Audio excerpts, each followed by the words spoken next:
everybody. This evening, which means it's 9:30 my time. Well, it's like 9:35 my time. That means it's time for more Higurashi! Yay! Earlier we did chapter 5. In case you missed it, it's like an hour.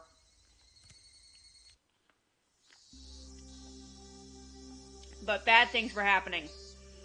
Oshi made us all very, very nervous. Oshi needs to stop everything he's doing.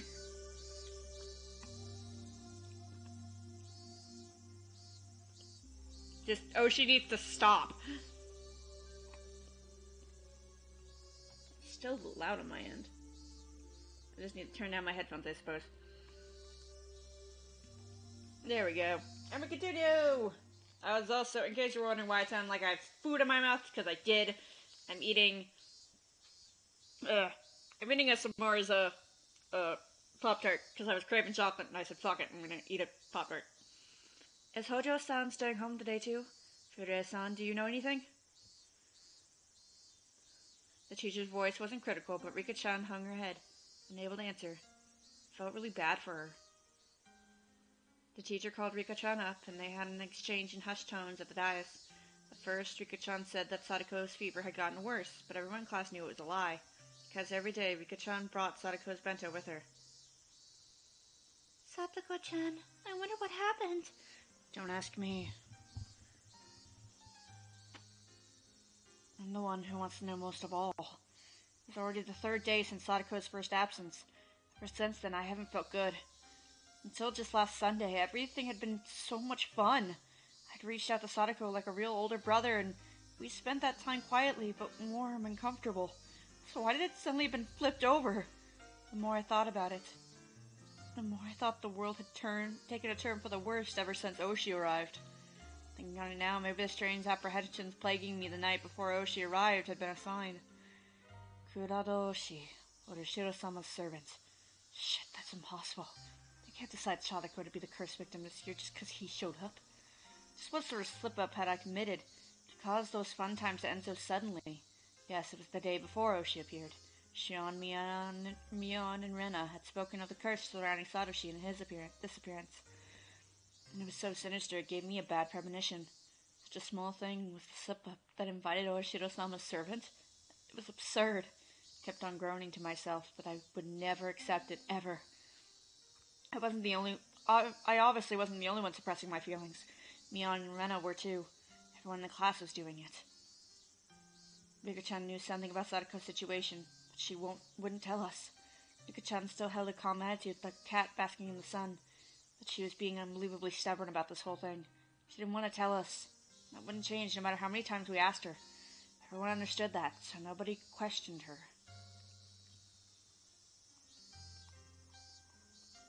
If Rika-chan won't talk, then we just have to wait.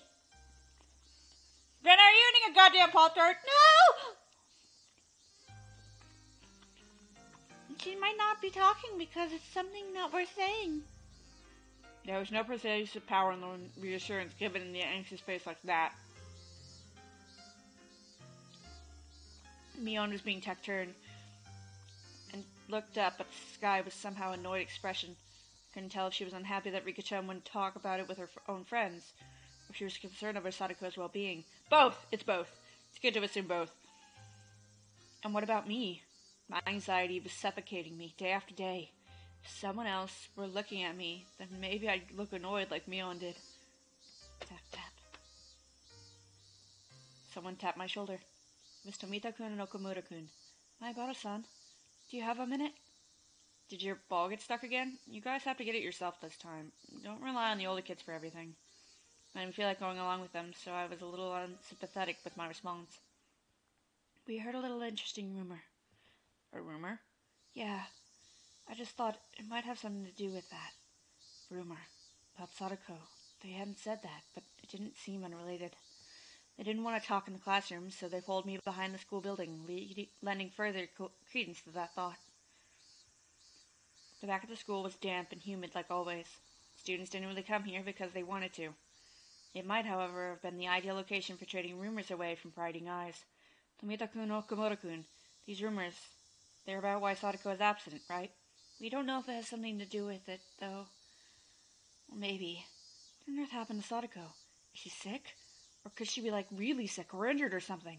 No, actually, it's the opposite. I heard my grandma saying that she came to buy tofu at her shop yesterday. Oh. Tomita-kun's family runs a tofu shop, added Okamoto-kun. Gotta stop hitting that button. She went shopping to buy some tofu. The voice sounded so stupefied even I can tell. It was understandable. I was worried of what grave illness or injury she had, and the person herself had been out and about shopping for tofu. So how was she? Did she look okay? Was she wearing a mask like she was getting better? Or was she using crutches? Did she have bandages on her? No, there wasn't any real signs of sickness or injury on her, but I could have felt relieved that it wasn't illness or injury. But my anxiety wasn't going away, because Tomita-kun and Okamoto-kun's expressions weren't looking any better. She apparently came to buy one piece of soft tofu, but my grandma said it was strange. Strange? Why? What's wrong with buying soft tofu? Irritated by how roundabout they were being, I had to desperately fight that irritation from creeping into my voice. Well, Hojo and Furude lived by themselves, and they didn't have much money, right? So they'd only buy the cheaper, firmer kind of tofu. They'd never buy the soft stuff. It's the most expensive thing in there. Soft or hard, they're both tofu, right? Maybe she wanted to eat some great tofu or something. Well, maybe, but I knew how transparent I sounded right now. This wasn't anything trivial. It was some kind of important clue. Not the cheap, firm tofu, but the expensive, soft kind. Shopping not in the evening after school, but in the middle of the day. I couldn't figure out what those things meant. As I thought hard about it, Okamoto-kun took his turn to speak. Me next. This is just a rumor, but apparently he's back. He? Who? Who's back? Hojo's uncle. Sadako's uncle. Right. I think Coach told me about him. Their aunt and uncle had taken them in after Sadako and Satoshi's parents lost their lives in the accident. Hojo's uncle. They say he skipped town last year, scared of Otoshiro-sama's curse. He's really scary, violent, like a gang member. Everything Coach told me came back in bits and pieces. Right. The mean aunt and uncle who tormented them all the time. I think he said that after their aunt was beaten to death by the deviant, he ran away to his lover's house in Okiyamiya in fear of the curse. Why would she be staying home from school and shopping for soft tofu in the middle of the day just because her uncle came back? My underclassmen climbed up and looked downwards. There must have been some big hint buried in there. Even if I didn't understand, if I told Mio and Rena about it, maybe they'd know something. Oh, my bad, you too. You were nice enough to talk about it, and I started hammering you with questions. Oh, no, it's okay. Now we know that she hasn't been in bed this whole time, gravely ill. That's for something, right? Gravely ill might have been better. That might be true, but it still won't. It won't make the clouds over my mind fade away. Oh no, because she's with an abusive person. My Bayo-san over there! Komodo-kun cried wildly, pointing over my shoulder behind me. Startled, I looked around, and way on the other side of the schoolyard near the school gate, I saw a figure trudging forth. Sadako? It's Hojo! I burst into a run faster than I could speak, so that, as quickly as possible, I could see with my own eyes that she was okay. Sadako! Sadako seemed taken aback by me shouting and running over to her. Oh! What is it, Kate-san? You surprised me with all the yelling and running. Stupid, enough about me already. 3 days. What happened, Sadako? I'm so worried. What a worrywart. It was only 3 days. You're such a worrywart, Kate-san. From listening to her, she seemed like the normal Sadako, but I could tell she was clearly acting strangely. Her smile was somehow forlorn, and her complexion was bad for some reason. Hojo, were you all right? Were you sick or something? Tomita-kun and Okamoto-kun both expressed their concerns. Just what happened anyway? 3 days? Do you know how worried I was? Oh, I do so apologize. I was just giving the house a good cleaning. We haven't used it in a rather long time, so everything was covered in dust. Huh? Sadako, what are you talking about? Why would you have to stay home from school to clean the house? Sadako didn't answer me. Instead, she passed by me and headed to the entrance. Gosh, it's nearly about lunchtime, is it not? I'm just starving. It was certainly lunch break. I couldn't force her to stop after she told me she wanted lunch since she was so hungry. Well, whatever. Higurashi-san's been bringing your lunch for 3 days now. Look like you could eat it today. Let's go to the classroom and put everyone's minds at ease. You're right. I suppose I may have caused everyone to worry. Sure is tough being popular. I put a hand on Sadako's shoulder and we ran to the classroom together. Up close, I was able to verify that Sadako looked somehow weak. All this anxiety was supposed to go away when I saw her again. That's what I had thought. But now I actually started to have quite different fears. What the heck happened, Sadako?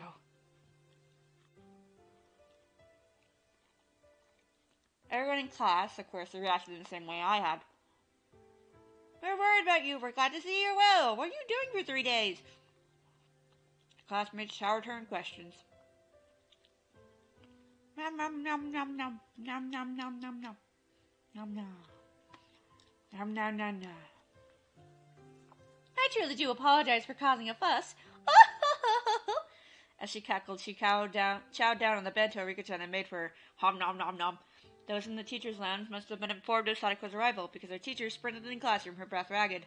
Hojo-san! Oh, Sensei! I'm sorry for worrying you these 3 days. As you can see, I'm fit as a fiddle. I was very worried about you. When you're done eating, come right to the teacher's lounge. I have a lot to talk to you about.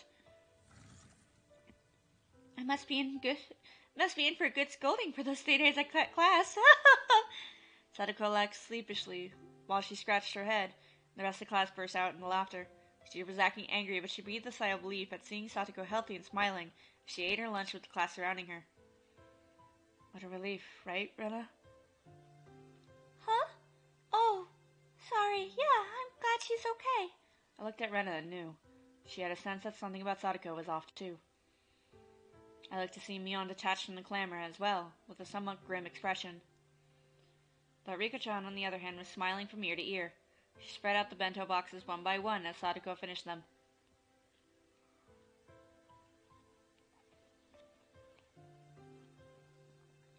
Finally, Sadako was satisfied, and after enjoying a thorough conversation with her classmates, remembered that she had been called to the teacher's lounge. Such a pain, but I think she'll be angry if I don't go. I'll go with you. Sadako raises from her seat, and Rika-chan runs over to her. I do apologize, Kate-san. I'll be right back after getting scolded. Right. I mean, I can go with you, too. We're all comrades in getting scolded in the teacher's lounge ever since the curry incident, right? That won't be necessary. Keiichi should mind the place while we're away. Rika-chan's words were gentle, but the firm rejection was clear in her eyes. Nom nom nom nom nom. I'm almost done with this Pop-Tart. The two of them exited into the hallway, walking shoulder to shoulder. After seeing them off, the class breathed a collective sigh of relief, broke apart, and went back to their usual break banter. We, however, couldn't go to how we usually were. Not I, not Mion, and of course not Rena. They stared at the classroom exit Sadako and Rika-chan had left through, their expressions a little distant and grim. We're all friends, isn't that right? I blurted out something strange, so Mion and Rena turned around with dubious expressions. I won't keep anything from my friends, so I'll tell you what I just heard a little while ago. Tell them the stories I heard from Tomita-kun and Okamoto-kun earlier about the tofu shop, and how Sotoko's uncle had apparently come back, all at once without letting them speak, and that's all I know. So if either of you knows anything, please say so. I've said everything I can. I ended my sentence firmly and looked into Mion and Rena's eyes in turn. Rena stared back at me. Her eyes didn't falter. Without even opening her mouth, I could tell she wasn't hiding anything. Then our gazes turned to Mion. It's not like I was trying to keep it a secret or anything. Mion couldn't seem to endure our silent stares and began to talk timidly, as if she were guilty of something. It's just, now that you've said something, Kei-chan, I guess I have to talk about it. Nii-chan, you know something? Well, I mean, I knew from the first day that Sadako's uncle had come home. That he just randomly showed up in Hinamizawa last Sunday. Why didn't you tell us that? I'm sorry. My angry shout caused Mion to flinch away, looking down and hang her head uncomfortably. Keiichi-kun, it's nothing to get angry about. You're scaring me-chan. Huh? Oh, sorry I shouted at you. I lowered my head in apology. Mion accepted it, collecting herself collected herself and continued. According to her, her uncle's relationship with his lover, whom he had been out in Okonomiya, had collapsed. Without anywhere to go, he went back home to Hinamizawa, and on that Sunday, the day of the barbecue, her uncle ran into Sadako and brought her back to the house. Why did he bring her with him? Because he's a good-for-nothing parasite. He can't even cook by himself, much less do any cleaning. But that's... he brought Sadako back to have her cook and clean? I remember that she said she had been cleaning the house when we met back at the school gate. A moment later, the pieces fell into place, the jigsaw puzzle of unease. As for what the puzzle depicted, when I saw it from afar, I see the answer clearly. Sadako was locked up at home, and tormented into doing the housework. Those are the rumors. If you knew that, why didn't you speak up? I nearly yelled that at Mion, but hastily stopped myself. Mii-chan, is that true? I haven't seen it myself, so I don't know if it's true or not. Mion looked down again, staring at the floor, grew quiet. Just like last year? Like when they lived with their mean uncle and his wife? But this uncle is completely helpless when it comes to housework, right? If Sadako's that important, then there wouldn't be any reason to torment her, would there? Keiichi-kun, I don't know what grounds you have for saying that, but you shouldn't be so irresponsible. Rena clearly and directly got mad at me. You don't know much about this, so don't talk as though you do. Yes, that's clearly what she meant. Fine, then do you know something, Rena? I don't know anything either. I don't know her uncle had taken her to the house until hearing it just now. But the situation is different from a year ago. Situation is different? What does that mean?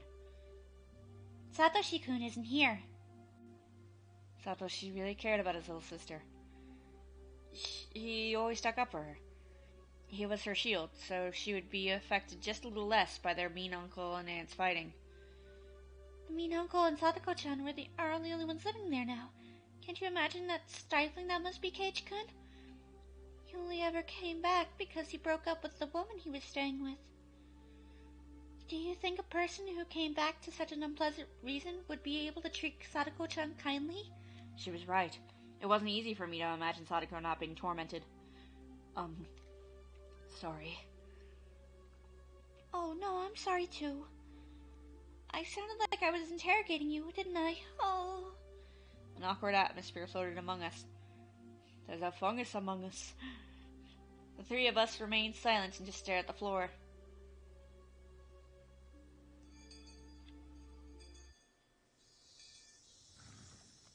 Finally, we heard the principal's bell ringing. The teacher came back with Sadako and Rika-chan at her side.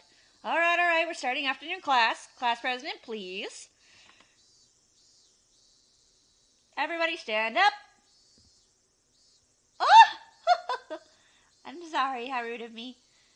I couldn't read anything from Sadako's vaguely sheepish expression, but given the clouded look Rika-chan was wearing behind her, it was tough to laugh off the disquieting story I heard from Mion.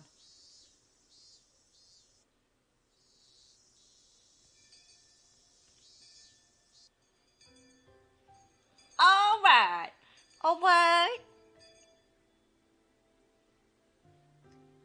First time in a while since everyone's been here. Let's have a roaring good time with the whole club. Yeah, perfect. Indeed, in times like these, the best thing to do is obviously get rowdy and scheme against one another in a club activity. Just what I was waiting for. Hey, Sadako-chan, let's play. There was that game you liked, wasn't there? What was it again? It doesn't matter which. Tell me. Mion laughed happily, took a bunch of games out of the club locker, and lined them up on the desks. I think that was the first time Mion ever let someone else decide a game for her. I could tell she was being especially considerate to Sadako. Thinking that whatever her circumstances, if we could just enjoy our time together as a group, that would be some comfort, some diversion. Sadako seemed to understand her feelings too, and smiled vaguely, though pleased, but her head slowly moved from side to side. I'm very grateful, but your feelings are enough. There are many things I need to do, so... Even Rika-chan hung her head in remorse. Hey, whoa, seriously? All the club members are here for once and we're not playing anything? Desertion in the face of the enemy. What was the punishment game for that? What part of the club constitution was that in? Stop it, Mii-chan. We can't force her to play with us. Hey, this old man isn't trying to force her or anything. I just thought it'd be more fun for sure if we did something exciting. Really, I'm happy you feel that way. Don't worry, next we meet, you'll see. I'll get you all caught in a gigantic trap. Sadako, while insulting us, still said she couldn't participate in club today and apologized. She gleefully put her things in her bed, pattered out in the hallway, disappearing. It all happened in the blink of an eye. Sadako. Rika-chan stared lonesomely as her friend hurried home, unable to be part of club activities. Silence filled the classroom. Both the cheerful voices of our classmates in the schoolyard and the voices of the cicadas sounded like they were coming from some faraway world. This is boring. Silence was broken by Mion's bitterness as she began putting the games on the desk back into the locker. Everyone just stared absently at Sadako's desk, now empty. Rika-chan, maybe you could tell us about it now? Renegade made as gentle a smile she possibly could and spoke softly to Rika-chan. Even without her hearing it from her, we pretty much knew the situation at this point. Sadako's uncle had broken up with his lover and came back home to Hinamizawa. He had taken Sadako back home and forced her to do all the housework. And had it all pretty rough on her. Thinking this was common knowledge to everyone, I skipped the important part. Is it really bad? Maybe Mion and Rena wanted to ask the same question. No one spoke. We all just stared, waiting for Rika-chan's reply. Rika-chan still didn't answer us. We were hoping for her to say no, but her silence was a bad enough sign. Last year, was it? It was like this when both his uncle and his wife were here, right? Yeah, at that time. I mean, they were mostly just being caught between their aunt and uncle fighting. One of the ways we helped out was with the club, by reducing her time at home as much as we could, but... He's making her do the chores now, so she can't stay at school either. Shit. Sadako's not a slave. Who do you think you are, ignoring your own inability to live properly and basically putting Sadako under house arrest? When you think about it, isn't that really strange? We need a lot of circumstantial evidence, but isn't this abuse? Can't we notify the police or something? You're right. If we had evidence she was being abused, I think we could tell the police. Can't we talk to the region's welfare people about this? Rena and I kept saying, police, police, as though it was nothing, but Mion's response sounded like she thought we were a little naive. It's easy for you to say that. Have you thought about the risks of actually getting proof? What do you mean, risks? I think it was 2 winters ago. We reported it. The Child Consultation Center. We told them there was abuse happening and to do something right away. Huh? You did?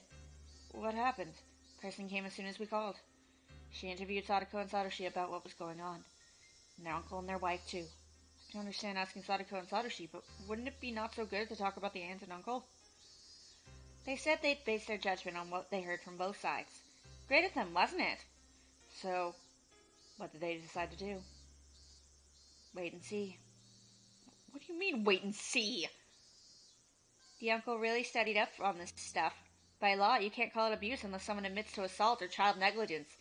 They poked and prodded Sadako and Satoshi a lot, but they never left any real marks on them. They were pretty much eating 3 meals a day and had beds. And there weren't any recordings or something like that to prove they'd said or done anything to cause them psychological trauma. None of the villagers had ever actually seen them being violent either. No matter how mean you are, you won't act so violent in front of other people.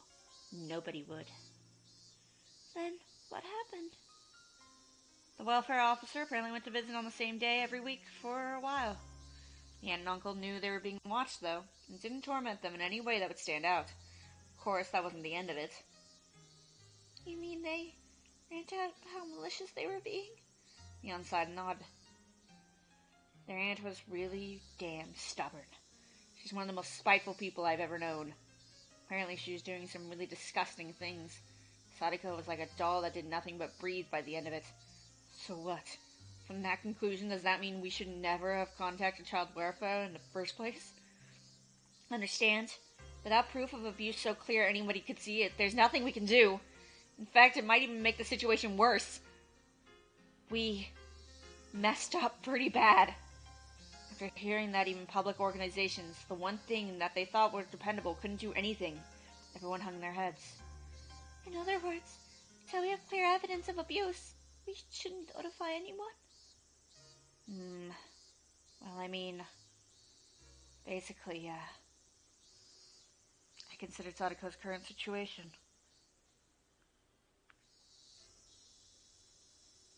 She was brought back to her house.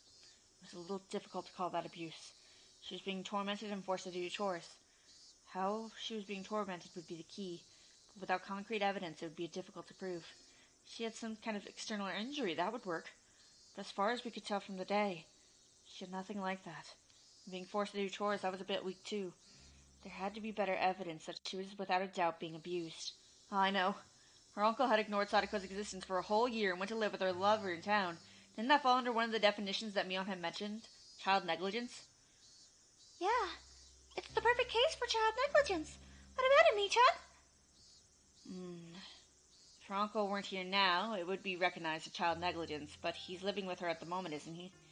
They were apart before, but if he said something like he had a change of heart and decided to live with her again, then they might just wait and see again.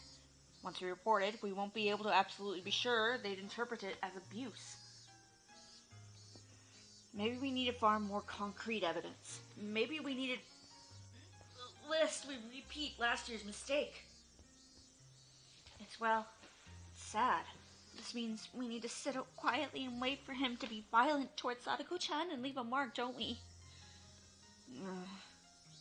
The only plan I could think of was, in the end, just watching and waiting. It left me in shock when I realized that it would be the same policy that of the officers who had made the situation worse. As Mion said, reporting it to public agencies would be a bad gamble. If they were going to pick a fight, it would be one we couldn't afford to lose. If we were gambling without enough money, without enough evidence, our defeat would be assured. If we took the time to amass enough money, we could be sure of victory. That means pretending we didn't see Sadako's plight for a considerable amount of time. Sorry for bringing this up now, but how is Rika-chan able to live by herself? Rika-chan had lost her parents, if I recall correctly. From what I heard, she has no relatives either. She was forced to live on her own as a result, but her life was unfettered, free of restriction. If she could somehow grant the freedom to Sadako too. I mean, Rika-chan, you're living without any parents, right? Don't kids with no guardians have to go to an orphanage and stuff? Kage-kun, that's cruel. I'm not saying it to be mean. I'm only asked because I thought maybe there would be a hint to saving Sadako. Rika-chan, I'm sorry if I offended you. Rika-chan shook her head, not particularly disturbed. Well, you see, it's because I'm considered the mayor's daughter. Let me explain. The mayor, Old Man Kimiyoshi, is Rika-chan's guardian. He got official permission from the government of the prefecture. Huh. So you're adopted? No, not adopted. You can be someone's guardian without being in the same family. Oh, I get it. Rika-chan lives by herself, but by law, she's considered to live with the mayor, right? Yeah, basically. That's how Rika-chan avoids being sent to an orphanage. Actually, it would be a child and family services, not an orphanage. Neep. I don't understand the hard things, but anyway, she's right.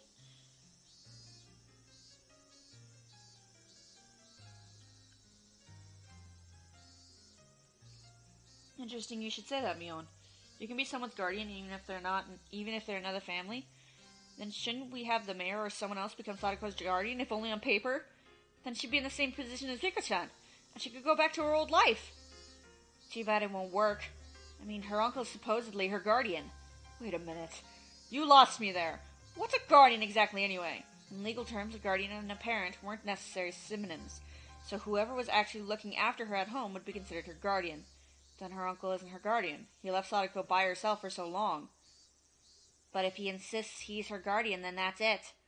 It's been a few days since Sadako was taken back to her house. Her uncle's been paying for her meals since then, right? He's sort of looking after her, so he'd probably insist. And even though he abandoned her for a year, he's already looked after her for the whole year before that. But the mayor doesn't have that kind of history. So then if both the mean uncle and the mayor request guardianship at the same time, the uncle would make more sense? No, but he'd have a better chance. The term guardian refers to the person actually caring for her, right? The uncle actually has a bed and food for her, but the mayor would just have his name. It wouldn't even be a contest. Then shouldn't the mayor just start caring for her for real? He'd be her guardian in name and in reality if he did. We just need to shelter Sadako. That might lead to her uncle being desperate to take her back, but we'll stubbornly refuse him. It won't be that easy. Sadako's a growing girl, you know? It's not like giving someone a cat. You're asking for him to care for a real person. Then Coach! What about Coach? Coach, he's got a lot of money, right? He's even said it himself. Even if he's not her real father, Coach would become her guardian. He'd be great at taking care of her. Stop that! Stop thinking of Sadako like a pet. All you're doing is talking about pushing her onto someone else. You can think more seriously about how much responsibility it is to care for another human being. Did you ask him? Did you get an actual promise from him that he'd take Sadako under his care? No, I didn't. But Coach would definitely say yes. Huh, well fine. Even consider the possibility 0% of Coach saying it was okay, then what? It still wouldn't work. He couldn't become a guardian all by himself. That's right. Coach, didn't he say it himself? He was alone, so he couldn't do it. Shit, what the hell? Why is being single such a disadvantage in this society? Then all you can do is marry into a wealthy family, couldn't you? Is there anyone that wealthy in Hinamezawa? I'm not sure. See? It's not simple. It's hard to adopt someone. You can't go into thinking it you'll push Sadako onto someone else just for a little while. You're being naive, Kei-chan. Damn it, what the hell? I'm desperately thinking of how to say Sadako, and all you're saying is no, no! Don't you care about Sadako at all? Are you worried about our friend one bit? What do you have to say for yourself? I didn't mean that, but it just won't be that easy, and it's not that difficult a problem. We just need to get some rich people to look after Sadako for a while, that's all. Right, what about your family, Mion? You're always brag about how great it is to be one of the 3 families or whatever, don't you? From what you've said, you've lived in a gigantic house. My house? No, that won't happen. My grandma would never allow it. And what about your relatives in Okiyamiya? From what I heard, they're living in luxury themselves. There's plenty of shops for your relatives managed in town, too. Your family's basically millionaires, aren't they? And no, that won't work. Going to Okiyamiya is even more out of the question. My father, he'd never let it happen, ever. Hey. Normally you act like some high and mighty bigwig, and now you're being all spineless? What the hell? You're just going to sit by and watch Sadako suffer? No, I don't, but, I want to help her as much as you, but that's a different story. How is it a different story? How can you be so cold-hearted? Your friend is in trouble. What do you do if you don't rescue her? You're our president. Our club president. Save her. Save her from this crisis. If you don't save her right now, you're not her friend. You're not even human. I don't know if you have any humanity left in you. Are you listening to me, Mion? My emotions all exploded out of me. I didn't even give her a chance to say anything in response. I just wanted to make Mion agree with me, even if I had to force her. If she did, Sadako's problems would be solved. Pushing her would solve the issue, then I'd push her as much as I needed to. Aren't you saying anything anymore? I'm asking you, asshole. Well, say something, Mion Sonozaki! Me?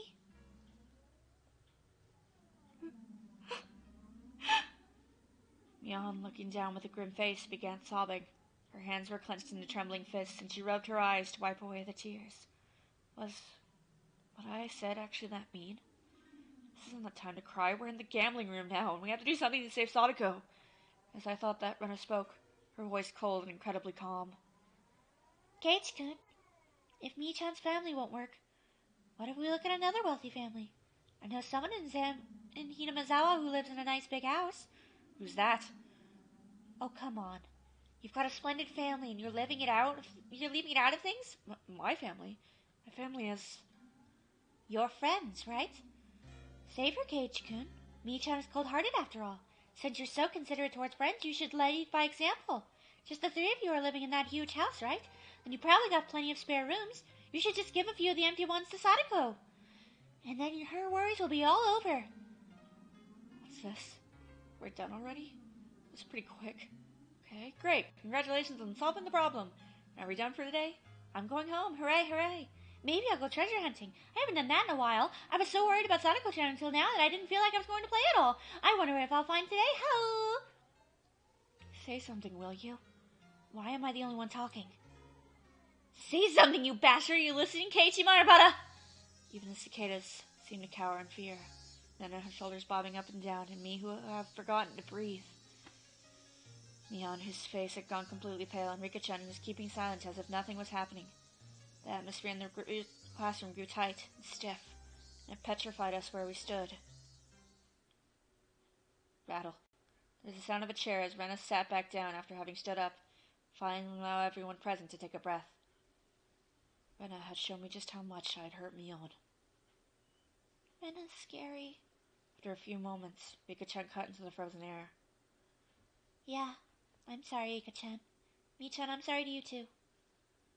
I don't have to apologize to you, do I, Keiichi-kun? Yeah, I'm sorry. I'm sorry for being so unreasonable. Were you saying all that to me before? You said it while glaring at Mi-chan, so I totally thought you were talking to her. And I had such strength that you wouldn't have imagined it normally. All I did was spout terrible things as a wave of violent fury passed over me. I couldn't contend with her. Mion, I'm sorry. I lost my cool. Come to think of it, I didn't understand what had gotten me that riled up. I thought of myself as Sadako's Nini, so I only had good intentions. That I'd think about it a little harder than everyone else, and yet... It's okay. You were worried with everything you had, but all I was saying was that nothing would work. So I'm sorry. I did something wrong, too. Mion rubbed away the tears at the corner of her eyes with her fist and apologized as well. God damn it, I'm crying! We bowed our heads to each other and looked down without glancing at the other. Someone, I don't know who, heaved a sigh. Sadako being tormented had been known about since last year. How had the tragedy back then saved Sadako? How had they brought it to an end? Right. In the end, nobody could do anything. All they could do was bear it patiently and wait for those agonizing days to end. That's right. The one who brought an end to those terrible days was some crazy Jedi that nobody knew. The night of Watsunagashi last year, their Mina had been beaten to death. But it hadn't been done to save Sadako or Satoshi. Right, it really was just a coincidence. Sadako's friends, who needed to do something for her most of all, could do nothing. The incident may have been a tragic one, but from Sadako's point of view, it was nothing less than a miracle.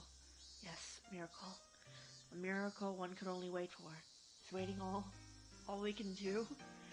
Not for the evidence of abuse, not for something that minor. Huh? Wait, for what? A miracle. No one made fun of me for using such a crazy word. We couldn't come up with any solutions, so it was the only thing we could do. We're powerless. That one word Mion dropped was the finishing blow. It was hot. My body was sticky with sweat. The worst month, June.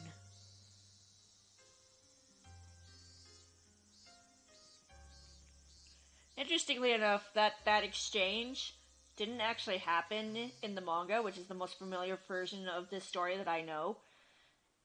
And what instead happened was that when Mion said that they were powerless, it triggered something in Keiichi's head, which immediately just sort of sent everything barreling downwards. I just find that interesting. I walked forwards quite a ways and turned right when the rice fields ended. I'd never come here before, so I had no idea where to go. I got lost several times, so I may have taken quite a long way around. Maybe I should have gone back home and gotten my bike first. It would have made everyone else worry if I'd asked them, so I asked one of our other classmates where Sadako's actual house was. The house was originally her family's, apparently, not her uncle's and his wife's. Their house had been bigger, so they had taken it for themselves.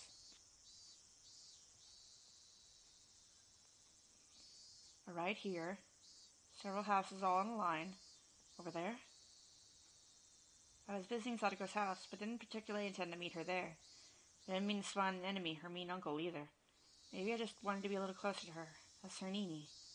Pretty words, but I didn't know if they were true. What if Tomita-kun and the others told me it was right? It'd be this house? I recognized that my feet grew heavy. What did I come here for? My motive for coming here was absurd. When Mion had said at the end that we were powerless, it made me sort of frustrated. I just wanted to do something, anything other than waste the days away praying for a miracle. That's what made me come here. But that was all. Even if I were to witness her uncle actually tormenting Sadako, what could I do? Would I act like a comic book hero, punch the guy in the face, and take Sadako away with me? And then live together somewhere far away? That was ridiculous. I'm powerless. The cicadas' voices raced in chorus, sounding like they were scoffing at me. So they were saying that if I couldn't do anything and wouldn't do anything, then I should go back home. I heard a car approaching, and I got out of its way. The car stopped right behind me, its horn honking loudly. Annoyed I hadn't gotten out of the way. I looked behind me, and a familiar face was looking at me out the driver's seat window. Idiot! Coach! Hello, my son. How unexpected to meet you all the way out here. Do you live nearby? Me being here wasn't normal. Just as I considered somehow giving him the slip, I noticed Sadako sitting in the passenger seat. Sadako? Sadako got out of the car and began unloading a lot of groceries from the trunk. I happened to run into Coach on my way back from shopping. He said he'd bring me home, so I accepted his offer. She wouldn't have been able to carry all those groceries on her bike. As Coach spoke, he pulled Sadako's bike out from the back seat where they'd put it. The grocery bags were big, and there were 4 of them. They all seemed to be packed full and very heavy. Those bags. 7 smart. Hey, isn't that a little far to go by bicycle? Looked at the bags and saw they were filled to the brim with sake bottles, snacks that you'd eat with sake, and boxes of cigarettes. Their weight was one thing, but their contents were nothing less than luxury items. I made it thanks to Coach. He helped me out. It was a little difficult going up those hills. Sadako gave Coach a smile filled with gratitude, but it was incredibly awkward and even heartrending. Sadako, the other groceries aren't for the dinner tonight, are they? Of course not. I don't drink sake. I hate snacks. Chris, I don't smoke either. He made Sadako go to a distant store by herself on her bike, so she could buy some dumb shit like this? And what was the uncle doing right now anyway? He must have been working up a good sweat at his experiment if he needed to send Sadako out by herself, right? If not, then how much had Sadako suffered for no reason? I hadn't intended to voice my feelings, but they may have made it into my face. Coach might have noticed because he clapped me on the shoulder. Just then, one of the house windows clattered open, and the face of a vulgar man, the very sight of which made me immediately avert my eyes, emerged from within. There were no self-introductions necessary. My gut told me that this was the uncle in question. The first thing out of his mouth should have been words of gratitude for Sadako. Sadako! You left the heat on for the sake on when you left, you half-wit! I'm sorry, but you told me to go right away. You idiot! All that brewing I did for nothing! Idiot! I'm sorry. Sadako miserably apologized over and over, bowing again and again. She could be perfectly described as a small animal. I had no idea what was happening. Sadako finished sopping with all this heavy stuff that wasn't even for dinner. She only managed to come back because she ran into Coach and he drove her home. If she hadn't been found by him, she'd surely still be by herself, panting and moaning, pedaling her bicycle up that steep hill. With those words, this horrible, sleazy words that he said to Sadako. In what country's dictionary did it tell him to say such things? To a young girl who had just finished shopping? My anger, of course, wouldn't reach him. That uncle displayed no interest in me, instead shouting at Coach. But isn't Dr. Edie? Hello! Why don't you come on inside too? We're in the last round, so you can get in right away. 100 yen for 1,000 points, and anything goes. No. I'll pass, thank you. I just ran into Sadako-chan and gave her a lift is all. I'll be leaving now. Nah, come play around. You've got a lot of money, yeah? I didn't even understand what his uncle and the coach were talking about. But I knew one thing for sure. None of what he had said had been to thank Sadako in any way. Sadako, you can bring us the damn snacks. And start getting those beers chilled, too. Go get us some cold ones from the fridge. Te-chan, you're so harsh on her. She looks so sad. You should take better care of her. This is how I gotta treat her. She's been like this since she was with her bro. Spoil her and she ain't gonna listen to a damn thing you say. Shit. Whatever, it's your draw, Te-chan. Tsubaki-san, declaring Richi too. Sorry. What, you and Richi again, Tsubaki? It looked like it wasn't just her uncle. Some of his friends were over. Hey, wait, was he? No. What were they doing? Slinging rude words left and right, making Sadako go shopping for beer. What were they doing? My uncle's friends came from town, and they're playing mahjong. He told me to prepare dinner for them as well. What the hell? Mahjong? He called his friends over for mahjong? They were too busy playing, so he sent Sadako to buy a crapload of booze from a faraway store? And the first thing he said to her was how she left the gas on? What the hell? What the hell? What does this guy think he's doing? How can he get lost in some dumb game of mahjong and send Sadako to buy all that stuff? Even though Coach was listening, he pretended he wasn't. There was a line of heavy-looking shopping bags lined up on the ground next to the trunk. Maebara-san, you help too, please. You're a boy. You can carry this heavy one. Coach! You didn't let this slide? This is completely... Coach pretended he hadn't heard that violent outburst either. When I thought about it later, his reaction might have been the best thing he could do in that situation. I'll carry 2 of them myself. Come on. Help us carry them, please. The bags were packed to the brim with bottles of sake and bar snacks. They were so heavy. So filthy. So unfair. They weren't just heavy in terms of weight. They made me feel mortified. Nothing could have been heavier than that. Kate-san, there's no need to push yourself. I'll carry it. Sadako mistook my biting back the humiliation as grimacing under the weight and offered to help. Stupid. Don't underestimate me. Sadako had never looked down on my physical strength in the slightest.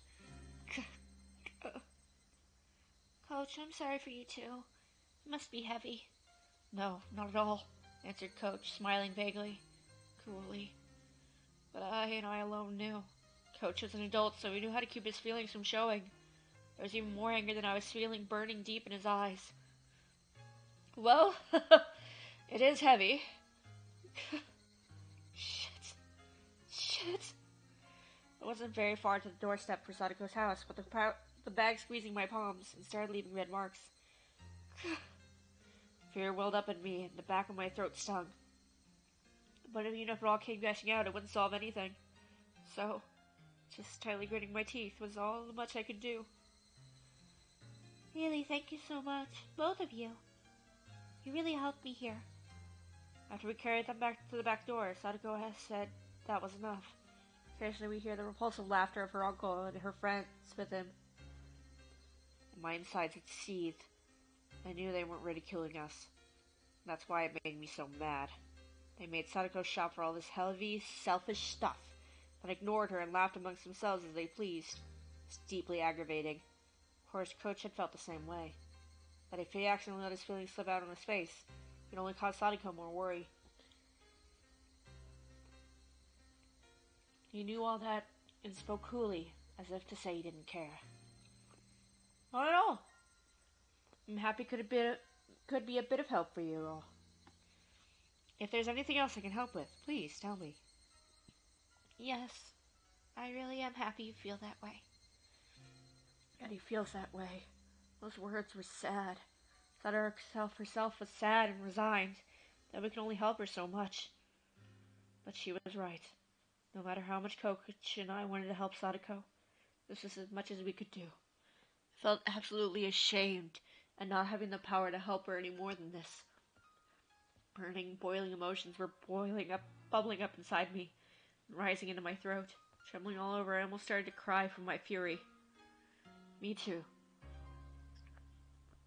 If there's anything I can do, I'll help you whatever you need, so hang in there. I wanted to at least give her those trite words saying that I'd help whenever she wanted. Yes, thank you very much. I'm happy just that you came all the way here when you didn't need to. Sadako seemed to have guessed what I was doing in a place like this, when my house was in the opposite direction from school. Alright, you should get going. They're drunk right now, so there's no telling what they get mad at you for. She felt guilty getting us involved after we had helped her, because she wanted to be the only one to suffer this misfortune. That's how it looked, and it hurt. I handed my supermarket bag over to Sadako. Then I noticed at the back of Sadako's hand, there was something that looked like a bruise. Hey, Sadako, what the heck is that bruise? I knew as much as anyone else how transparent that sounded. I didn't see or hear from Sadako to know how this bruise came to be. It just slipped on the stairs and hit a little. Please pay it no mind. You're lying. Coach nudged me in the back, and he put his index finger to his mouth to chide me for being so loud. Really, thank you so much. Until tomorrow. I hope we can see each other at school. That's not what I'm talking about. I asked you how you got that bruise on your hand.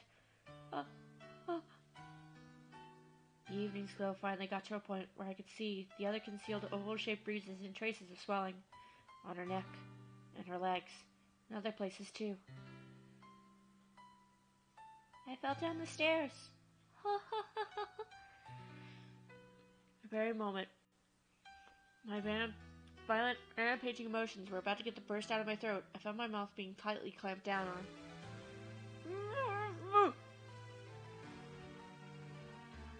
Coach was pressing down on my mouth from behind, wrapping around me tightly with his hands. Because of that, I couldn't say anything. I could only groan, which I did. That was all I could do. I needed to expel all the magma sitting deep within me, because otherwise I'd certainly explode into a million pieces that very moment. So I groaned. I groaned. From my mouth. From my whole body. When heat fell in drops from my eyes, I groaned and groaned, and I groaned to the point of exhaustion.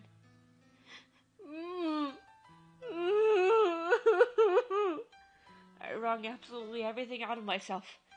Even having lost my voice, I was still wringing it all out. I understand how you feel. I really do, Maibata-san. Please, please just endure it for now. Please, I'm asking you, Maibata-san. Endure it for now.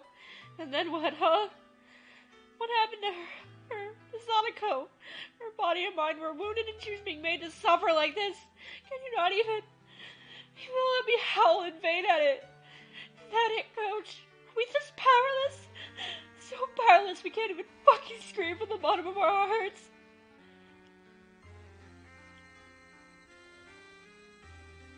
The voices of the Higurashi made me calm down. I didn't know how long it'd been. Sadako abruptly gave me a slight bow. Thank you very much, Keiichi-san. Sadako. You look a lot like my real Nini just now. My real Nini may not be here anymore, but I have another Nini named Keiichi-san. Yeah, you got it. I'm your Nini, and when you're in pain, I'll help you no matter what. Your Nini will rescue you for sure. Satoshi Hojo, you fucking idiot. If not now, then when? Sadako, she's never been in more pain in her life. If her Nini didn't save her now, then when will he? Why did he run away? Why did he abandon her? Why did he leave Sadako behind? You don't have any right to call yourself Sadako's Nini. I won't run away. Huh? I definitely won't run away. I won't run away and abandon you like Satoshi did. No way. I will not abandon you. Slip. Tears trickled down Sadako's eyes. And then she narrowed her eyes into a smile. Goodbye, Nini. Sadako took her right hand and awkwardly waved at me. I'll be alright. My Nini now helped me so much, so I'll be okay. I'll do my best until tomorrow. I'll be okay, so for today, this is goodbye. There was no way I could say bye, see you tomorrow. And then from the inside the house came a throaty, disgusting voice. Sadako! Could you bring us the snacks already? Okay, Nini. Get going already. I'll be fine now. Hurry. Let's go, Maibata-san. Staying any longer than this will be a bother to Sadako-chan. Coach, Nini's house is a little far away. I'm sorry to ask you this, but could you take him home? Yes, I'll do that.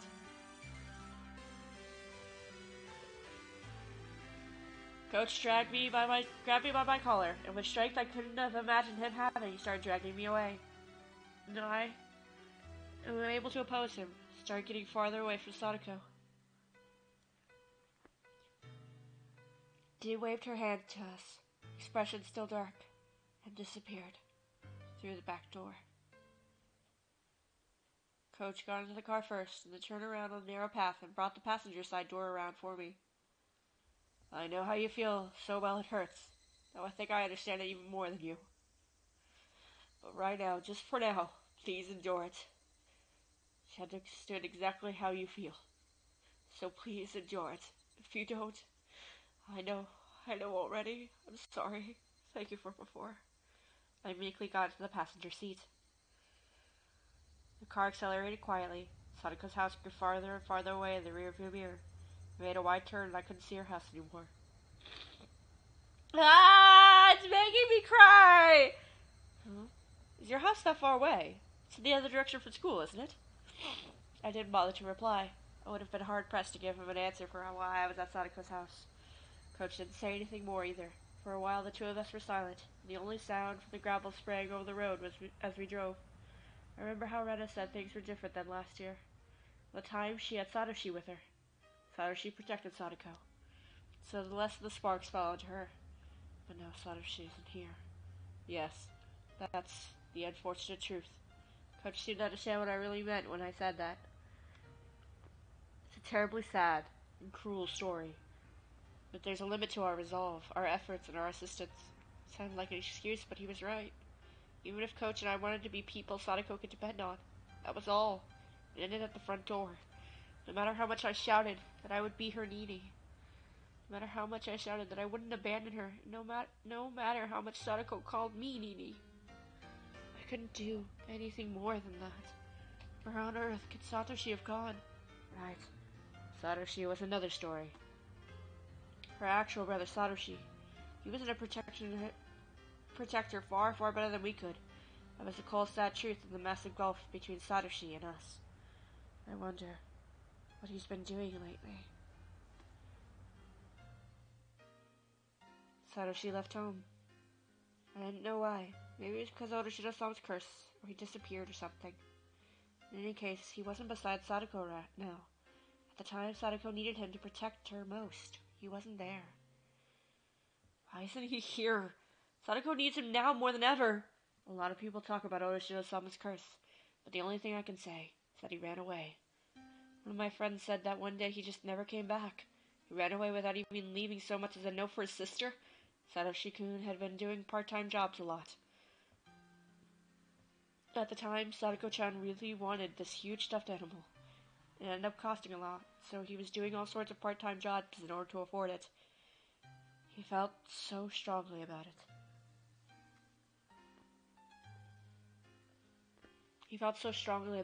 Everyone was whispering how he at least wanted to get his sister a nice birthday present.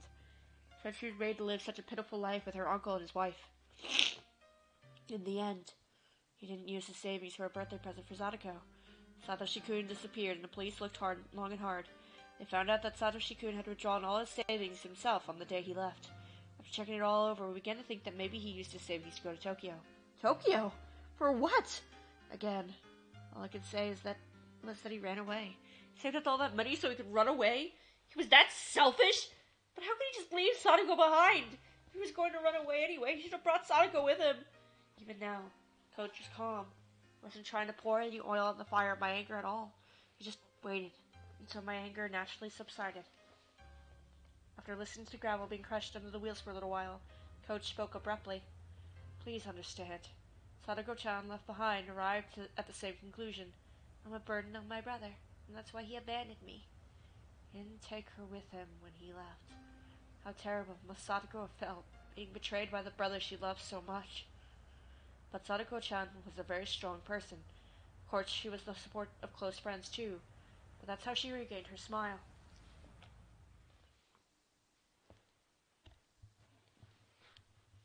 I recalled how Sadako had spoke of Satoshi so brightly when I was eating dinner with her and Riko-chan a few days ago. At the time, I didn't think any more of it, how pleasant their sibling love had been. But now that I did think about it, I realized it was like she was peering into the distance from atop a pile of tragic perseverance.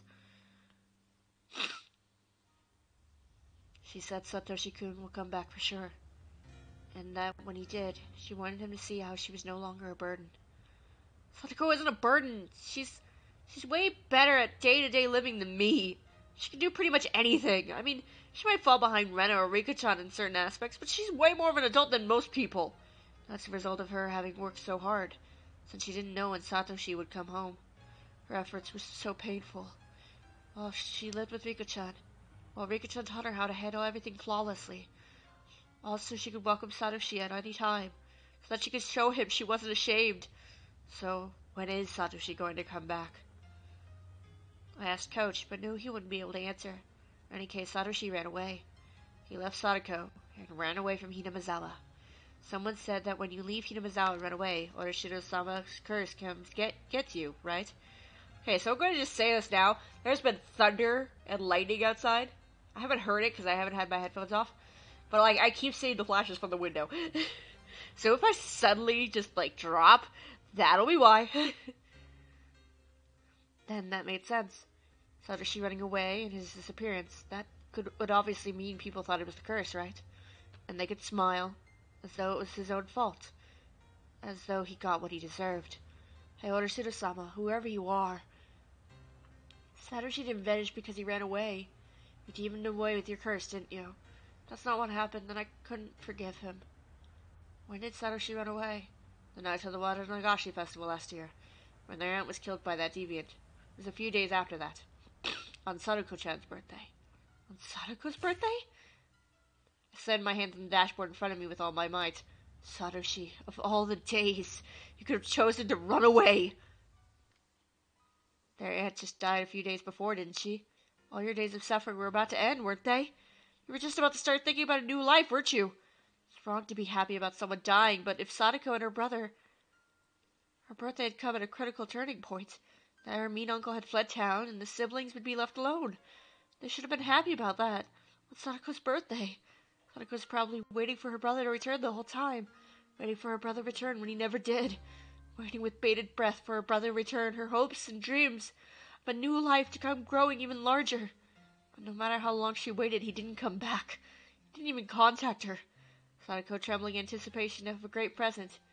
Just when would she have faced the cold, terrible truth? Satoshi, you fucking idiot! I would feel my blood rising in my head. To my head, in my anger at Satoshi. I was frustrated. I was aggravated. I couldn't forgive him. Sadako still respected and adored her brother, and yet he was so heartlessly betrayed her. Such a person wouldn't just come back. Now, when he was most needed. Yes, no one would protect her. Not even her real brother, Satoshi. So when she started to see you as her Nini, I was happy. Huh? I prayed for Sadako's happiness as well, but I have a position in society and a job to do every day. I have little time that I can devote to Sadako-chan. But you're different. You go to her school with her, and you're close to her and Satoshi-kun in age. I know you think you can only do so much, but you're in a position where you can give Sadako a hand much better than I can. So I want you to help her enough for the both of us. That's what I wish for. But that's... Coach, you could... Of course, with my job skills, there's plenty of things only I can help her with. But in the same way, there are things only you can do for her. What I want to say is, we should both perform in every way we can. Was that a little too complicated? Coach added that, but I shook my head in response. When I heard him say he had job skills, it reminded me that he was an adult in a different position from many of us. Maybe I should ask him about it. Oh, Coach, do you know a lot about laws? No, I know even less than the average person. Why? I thought back to what I argued with Mion and others about Sadako. Our children's argument had only left us with the conclusion that we had to wait and see. But what about an adult thing? What was it? The child welfare law. As an emergency measure to secure the safety of a juvenile, they would force him or her to separate from the parents. They could do that? So then, we could rescue Sadako from her uncle immediately. Sadako-chan might not want that. Unless the person being amused wants shelter anyway. It doesn't go that far. Sadako doesn't want it? Why? Coach didn't answer me. I didn't know why he didn't. It's clear as day Sadako's uncle was being violent and treating her like a slave. So then why? I clamped down on my frenzied emotions. Waited intently for Coach to answer. But he never did. Because when an abused is in a situation like that, they don't want to pass the buck onto someone else. They're afraid that if they give it up if they say that they are abused or in a bad place, they can't force someone else to have to deal with it in their stead. So they feel they are taking on the burden for other people, that they are doing something that no one else can do, even if it makes them suffer horribly. It wasn't like he was pretending he hadn't heard me. If I had to say, it was more like he wanted to explain, but he couldn't put it into the right words. Sadako-chan probably thinks this abuse as a trial. Trial? This isn't some weird religion we're talking about. You might know this, but Satoshi-kun always looked out for Sadako-chan. She always relied on him. Almost as though she was utterly dependent on him.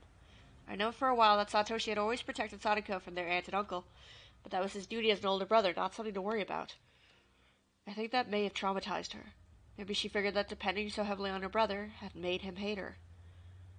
For Sadako, the current situation was a retelling of the story a little over a year ago, but this time Satoshi wasn't here. So I believe that now she thinks something like this. She wants to overcome this trial by herself, without relying on anyone else, and that if she doesn't go strong, then Satoshi will never return. Now that you mentioned it, Sadako had never said a word about how hard it had been before. I figured she was being threatened not to talk about it, but I talked with everyone, and we were wondering if we should report it to the Child Consultation Center. I've heard that a social worker was visiting Sadako last year. Yes, in the end I decided to wait and see. We thought that maybe that made her torment get even more. That was apparently Sadako-chan reported it herself. As a result, the abuse worsened, but was kept just out of sight. She was under even more torment, and the burden on Satoshi-kun from protecting her rose considerably. Sadako, she wouldn't be thinking it's her own fault reporting it, would she? Coach nodded quietly. Sadako-chan would probably either hate it if you suggest reporting the abuse, or feign courage and say you didn't need to. I mean, even if you reported it in secret, she might insist to the social worker that she wasn't being abused. Sadako always acts tough and doesn't readily admit defeat, so I can imagine that easily. And there are strict limitations in this emergency measure. The Child Consultation Center would need permission both from the courts and from the concerned party. If the abuse was known to the public, they could forcibly shelter her even if she denied it. For Sadako-chan, that would probably mean losing. This isn't about winning or losing, it's real life. Sadako, she's... Back on topic. After they place her under their protection, she would be sent to a child care institution or the like. She'd basically be living there, so it would mean moving away. But the change in residency would come to changing schools, too. That changing schools, it has to be done. If that's what it'll take for her to be safe. Sadako-chan understands all those things. All the more reason for her not to want it. Why? Because Sadako-chan's reasoning for living is to wait at that house for Satoshi-kun to return. She was a husk, an empty shell after being abandoned by her brother. How did she find her reason to live? Try looking at it from Sadako-chan's point of view rather than your own. I felt like he was trying to confuse me with that hard-to-understand, roundabout way of talking so unique to adults. As the phrase goes from Danganronpa, if you continue to look at the world only through your own eyes, you'll get nothing. You'll just see everything narrowly. You'll never see the reality. The point was that I couldn't do anything about Sadako wanting to stay in that house, and that I should watch till she gives in. In the end, no matter what I said, Coach himself was saying to wait and see. I don't understand. What? If I feel that Sadako is really in danger, I will report it without asking anyone's opinion. She might not be happy with the results, and she might hate me for it, but I believe that will ultimately be what brings Sadako happiness. Coach turned to me, gazed fixedly into my eyes, written all over his face. He was shocked at what such a young kid had said. Why would you go that far? Coach, though rather normal adults might not have to understand. So I taught him the creed and the values that I believed in. Sadako is my friend. I am Sadako's Nini. Isn't that enough of a reason? I stared at him with a will strong and unbreakable as steel, as his eyes betrayed a tiny bit of unrest. No, of course that's enough. We were silent for a little while, until finally Coach said only that. Didn't we make a promise? I'm sorry, what? That we weren't going to ever let Sadako cry. We made a vow on that day at the barbecue party. I didn't think about it hard at all, but Coach and I still made a promise that we wouldn't ever let Sadako cry. Coach gave a dry grin of regret, immediately apologizing for not remembering. One way or another, when he grinned like that, it made me think that his enthusiasm for saving Sadako was a tiny bit smaller than mine. He lightly hit the brakes, making a skidding sound, and leaned forward.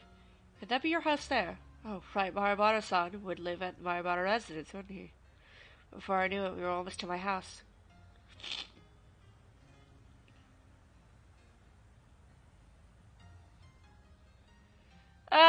God, this chapter, touches way too close to home for me.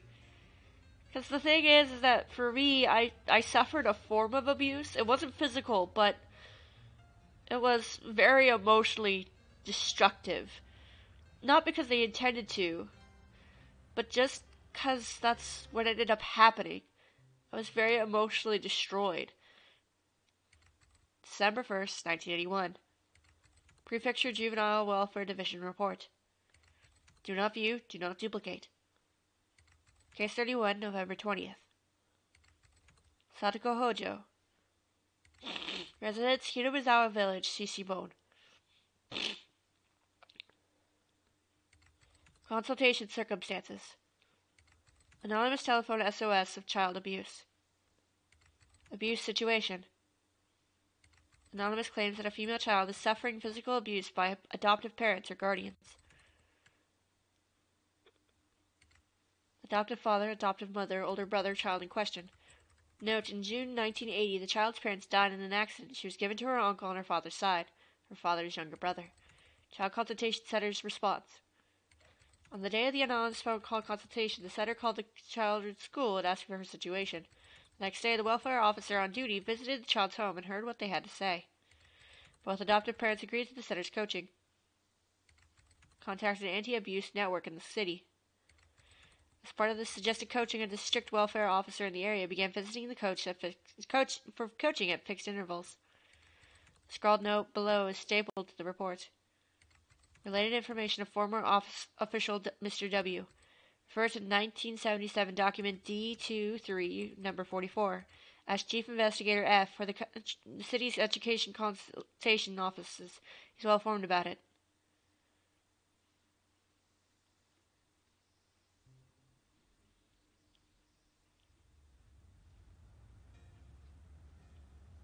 Abuse comes in many different ways. You should always be mindful of it. But in the end, you really do end up feeling very powerless. Whether you're the abusee, or the abuser. Well, the abuser doesn't really feel very powerless. They may not even realize they're doing it. Or maybe they do and they just try and keep it to a minimum. I don't know. I don't want to try and seem like abusers are all bad. Sometimes they do it without meaning to. Maybe because they were abused themselves, but that doesn't justify them doing it. There's no justification for hurting someone else in such a way. And you should always be mindful that the person who's being abused will always be broken in some way afterwards. But it's up to the person who got abused to pick up the pieces. Yes, people want to help. There's no going around that, of course. When you have people around you who can see the abuse you're in, but you don't really recognize it, it's very hard for the person who's being abused to fix their situation. Maybe they'll try to take steps to it, but it'll only worsen. Such as the case with Sadako. Such as my own case, in fact. I tried at one point, on suggestion from someone dear to me, to try and tell someone else who my caretakers, pretty much, my parents, like, hey, how you're treating me isn't okay. Could you stop? Because it's really hurting my feelings. My mom had found it and said that she was glad that my father didn't see it. And that pretty much hit home that I had to get out of the house if I wanted to leave the abuse I was suffering. But even then, the abuse, you carry it with you. It doesn't really just go away. The sky just lit up for a second there. Whew. But abuse doesn't just magically go away. It could take years, it could take weeks, months, years. It could take your entire lifetime and you may not recover. But all you can do is keep trying to recover. All you can keep doing is trying to step forward in life and figuring out ways to help cope with it. That doesn't mean abusing someone else. That doesn't mean hurting other people to try and make yourself feel better. It doesn't help. Fire only breeds more fire. You can't fight fire with fire. That doesn't help. I'm not saying, this isn't about, hate-related things. This is all just about abuse and mean-spirited things and being cruel to other people just in general. You shouldn't abuse others because you were abused. That's the whole bullying mentality. That's, if your life is rough at home, you can't just magically fix it. You should talk about it. You should find ways to cope with it in a peaceful and constructive manner. You should find ways to properly get out of your situation of abuse once you've acknowledged that you are being abused. That may be hard because sometimes it may be your parents, or it may be your guardians or your relatives. Trust me, I have those relatives that are incredibly racist and very terrible, and I actively avoid them as much as possible. I haven't talked to most of them in many years.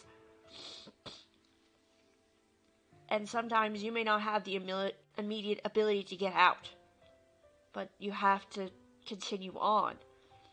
Not because it's a trial, but because there's something that you can do when you have the power to do it. When you have the ability to actually take your life into your own hands, that's when you can really get away from that situation. And depending on your age, depending on your life situation, that may be harder to do than, for some than others. Sometimes getting a job is incredibly hard, especially if you have disabilities. But all you can do is your best.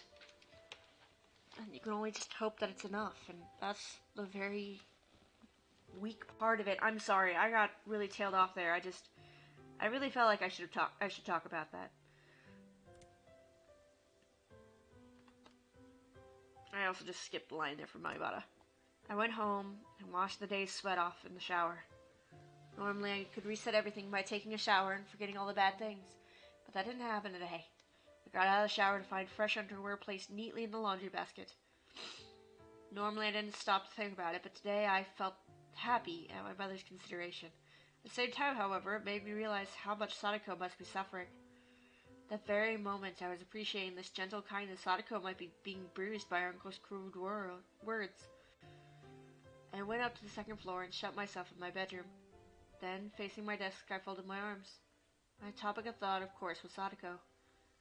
We had thought that if we could just get a public agency to intervene in the right way, the problem would be solved.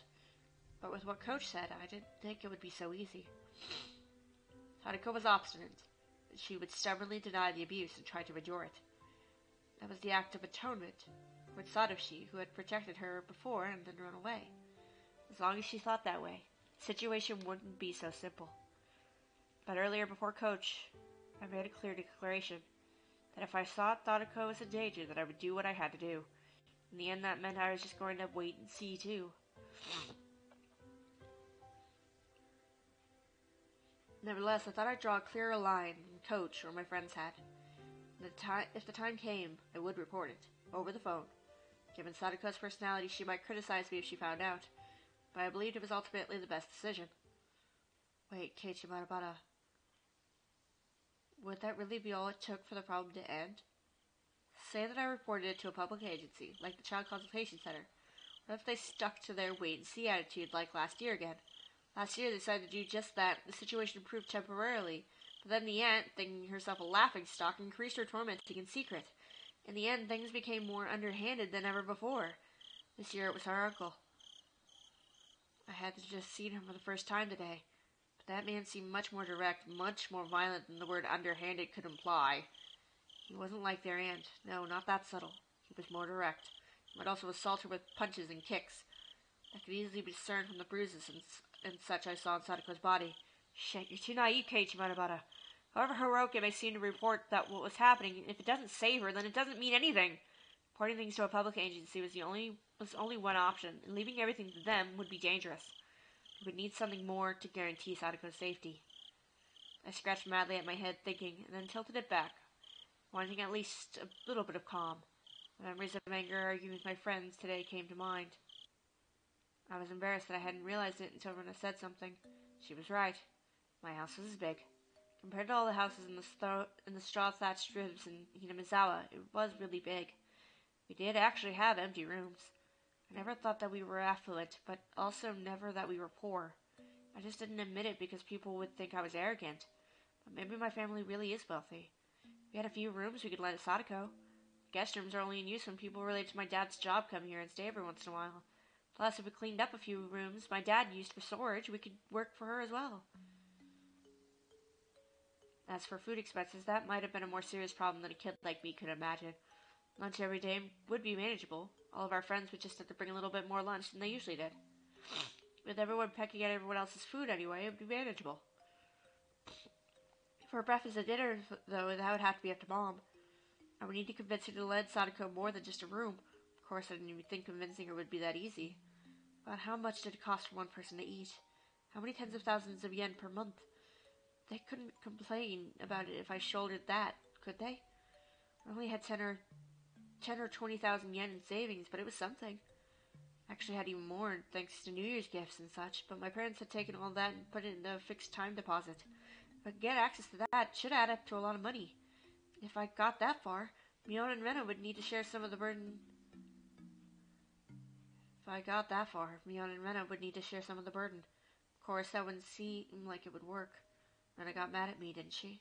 But how I couldn't just shove responsibility onto others. I'd have to ask for help. Even so, I'd basically be saving her myself. I would follow through on it. Oh, but it wouldn't be only food expenses.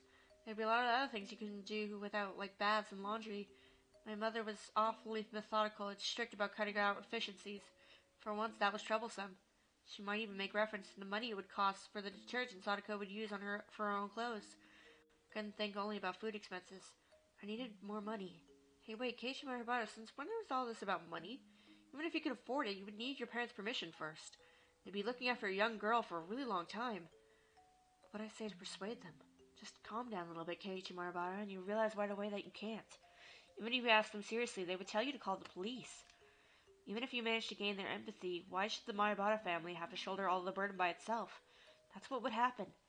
That was it. It was very sad and frustrating, but no matter how much I wanted to help, my resolution alone couldn't save anything. Are kids... are they really this powerless? I felt frustrated. I believed my feelings were stronger than anyone else's. I even thought they were stronger than Coach's. And yet... At that point, there were 2 knocks on my door and Mom poked her head inside. Are you awake? I've been calling you for dinner for a while. Oh, yeah, I'm coming. As someone financially dependent on his parents, I shouldn't say this, but I just sat around doing nothing and food suddenly appeared. It felt so natural to me that I'd shamelessly thought of it as a responsibility to the parents who gave birth to me. When I realized that natural thing was actually a privilege, I came to realize just how hard it is to grant that privilege to others. And the boring meal in front of me, no better than it ever was, had a lot more meaning than that tonight. There's food for 3 on the table right now. Dad, for Mom, and for me. I can imagine how hard it'd be to add another plate to the table. Think, Keiichi Maribara. If it was hard to make food for 4, then just think about how 4 people would eat food made for 3. Oh, changed around the way I thought, and with that I began to consider an unthinkably bold plan. That's right. I didn't even move my parents' permission. I should just live here in secret. I got upset when I found out a while ago, but if I remembered right, if you climbed out the window, then shimmied down to the first floor roof or gutter, you could go in and out of the house directly from my room. Sadako's physical ability far surpassed my own, so it'd be even easier for her. I hadn't even thought about it, but her living here secretly would be absolutely a necessity. Keiichi, you know that's not going to work. It's not good. Don't do that. I'd only have to bring Sadako to my house when the public agency said that they would wait and see. In other words, Sadako's uncle continued to be her guardian.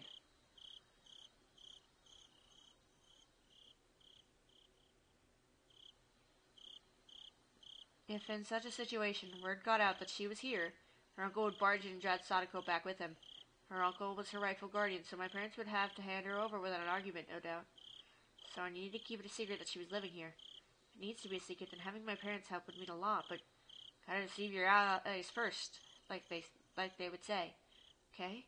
Persuading my parents was an unrealistic proposition, so I'll search for a way to have her live here in secret. When I was around, she would just have to be really quiet in my room on the second floor. The issue was the daytime. If she was hiding from her uncle, then she shouldn't go to school. It might be lonely, but not going would be the better option. I'd easily teach Sadako the stuff she learns in her grade. Actually, during school, I'd mostly help all the younger kids out rather than study my own stuff. During the day, I would need to go to school, so I wouldn't be at home. My parents respected my privacy now that I was this age, so they wouldn't go snooping around in my room while I was gone, I think. If she holed herself up in my room, then it would be okay, right? If my parents did come, thanks to where the second floor was, she could hear their approach and the sound of them coming up the stairs. And there would be a little bit of time before they got all the way up. I estimated a few seconds. That she'd be able to hide herself in the closet. Wait, Katie. Something doesn't make sense. If she can't go to school, then what will she do for lunch? Calm down already. I could just leave her my lunch, couldn't I? I should just go to school without lunch and get everyone else to split theirs with me. Okay, that's good. No more contradictions or oversights, right? Oh, breakfast and dinner. Somehow get her to go without breakfast. I can always go 2 meals a day when I sleep on Sunday, after all. Every night I'll pretend that even though I had a bigger appetite, I'd ask for a bigger helping. And I could just somehow give part of that to Sadako.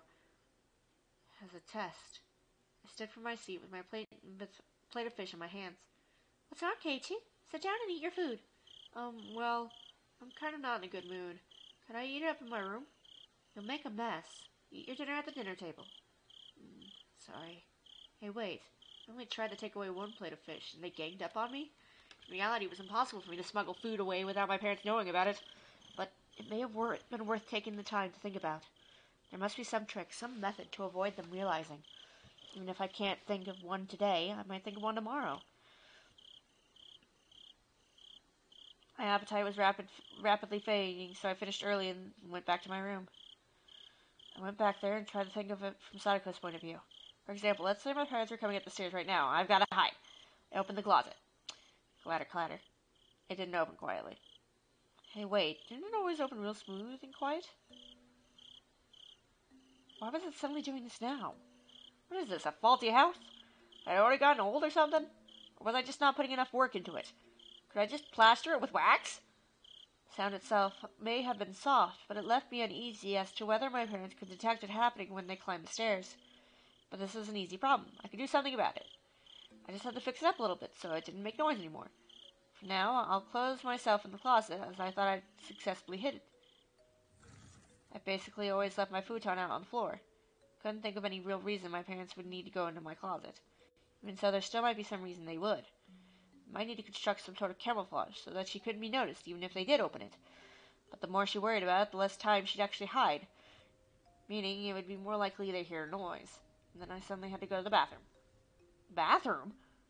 I need to use the toilet, so obvious and yet such a fatal flaw. The only bathroom was on the first floor. It'd be absolutely impossible for her to use it without my family realizing.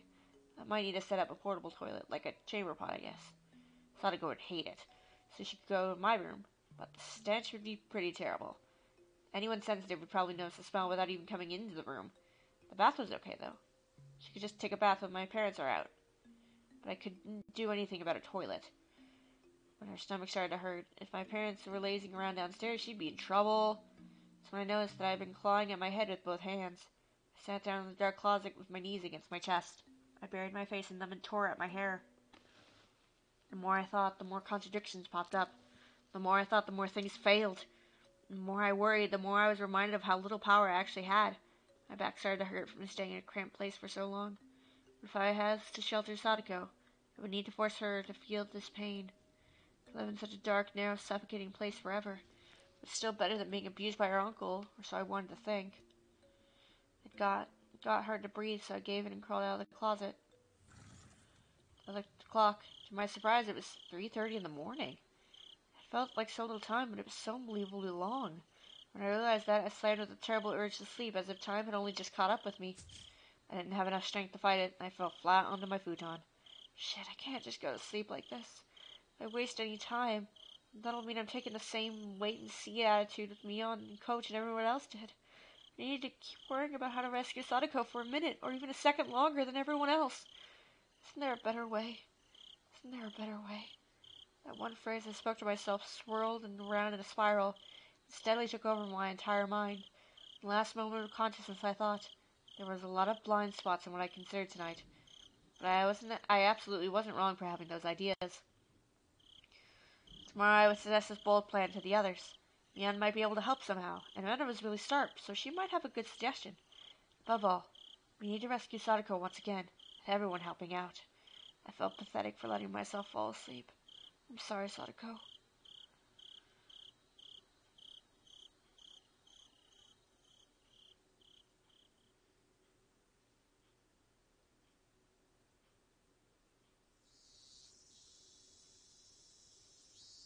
The ceiling blurred into view. It was hot. There was a thin layer of moist sweat on me. Voices of cicadas permeated my room, somehow grating to my head. What? Today's not Sunday, is it? I remember today was a weekday and quickly brought myself to consciousness, and finally leaped out of bed. The clock was a little before 10. I was totally late. When I wandered downstairs, my mom would get mad at me. There was nothing I could do, though. After reviewing the schedule for the school day for a moment, I subtly rearranged the stuff in my bag. I hurried and got dressed and went down the stairs. There was no sign of my parents anywhere. Maybe they went out somewhere together? So that's how it was. My mother had probably woken me once this morning, and then I fell back asleep without remembering it. And my parents, thinking I had gone to school, left. Something about that, probably. I went to the front door, and as I was expected, it was locked. Looks like I was right. It was further evidence of my speculation being correct. When I realized my parents weren't here, I suddenly felt less like I had to rush to get to school. There was one portion of breakfast left in the dining room. Probably mine. The milk they had poured in it had gone warm since a little while ago. When I realized how hard it would be to sneak food for Sadako, yesterday I had cried. Well, thinking back on it, food wasn't the only issue in that regard. I wasn't in a position where I could bargain for Sadako by myself anyway. Such a heavy thing just to save a single person. I'd seen this on TV and comics all the time. Those feel-good words and how you'll save your friends for sure and such. Was that why I ran my mouth like that, swearing to save her because I wanted to feel good about it? Well, that absolutely wasn't true. Because the fact was I couldn't save her. Because I didn't want to think like an adult, like I couldn't do anything but watch. Had Sadako gone to school today? I immediately realized it was a meaningless question. Whether or not she did, there wouldn't be a change in the environment she had been placed in. If I couldn't save her, then no one else could either, and we'd only pray for a miracle. Are we so powerless? With a vague goal of getting to school in mind, I sluggishly put on my shoes and stumbled out the front door. I had only overslept by 2 or 3 hours, but the sunlight and air felt completely different from how they usually were in the morning. Well, of course they did. Once 10 o'clock came around, you could barely call it morning anymore. Thunder. Ah. I didn't feel like fuck. I didn't feel like walking the same old route to school. I needed to ultimately end up there, but it was like I didn't want to choose the shortest route, the most proactive one to get to school. But in a more positive light, maybe I wanted time to walk by myself and think. I had to go to school, partially to make sure Sadako was safe. But I hadn't come up with any plans yet. Nothing since last night. So the path I took from my house was in a completely opposite direction. If I went this way, I'd pass Rena's house, and the dam site. It'd be quite a detour. I calculated how long of a detour it'd end up being, then, satisfied with the answer, I started to walk. Rena had brought me to the dam site a few times. One section of it was turned into an unlawful, oversized garbage dump, and Rena really liked going fishing for junk in there. Without that, she'd come off as a completely normal girl, too. I can think of a few other qualities she could do without, but whatever. The view quickly opened up wide, and I was hit by a strong wind. There was no shelter here at this big dam site. Maybe it was a good thing I came here, I thought. At the very least, it was more healthy to think about stuff in a place like this instead of my current bedroom. I took a deep breath and filled my lungs with the rich, cool air unique to Hinamizawa. Ring, ring. I turned around and reflexively. It was a bicycle bell. Considering where I was standing, I didn't think they were going to try to get me out of the way.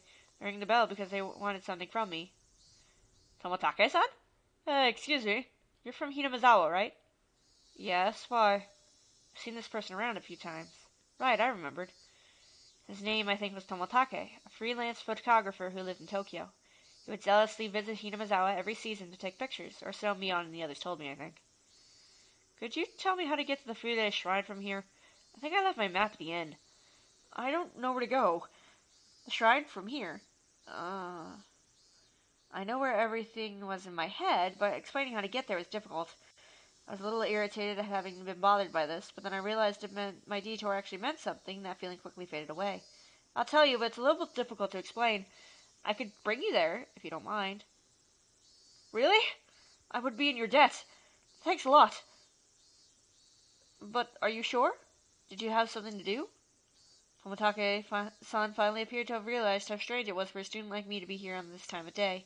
I smoothly told him not to worry about it, then turned my back and started walking towards Fude Shrine. Tomotage-san hurried to turn his bike around and came after me.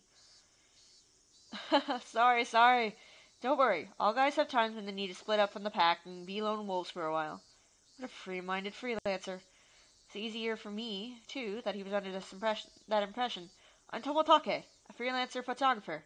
I specialize in wild birds and landscapes. I'm still pretty unknown, though.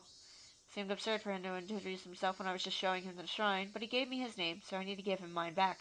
I'm Maibara. Pleased to meet you, I guess. Maibara-kun. Pleased to meet you. He seemed like a pretty silly man, but that felt kind of good, considering I had been suffocating with worry over Sadako all night. Along the way, Tomotake-san spoke at length to me about how precious the nature of Hinamizawa was, and how it was a treasure trove of rare wild birds, despite my not having asked. I wasn't interested in what he had to say, but he seemed to be enjoying himself, so I left him to it.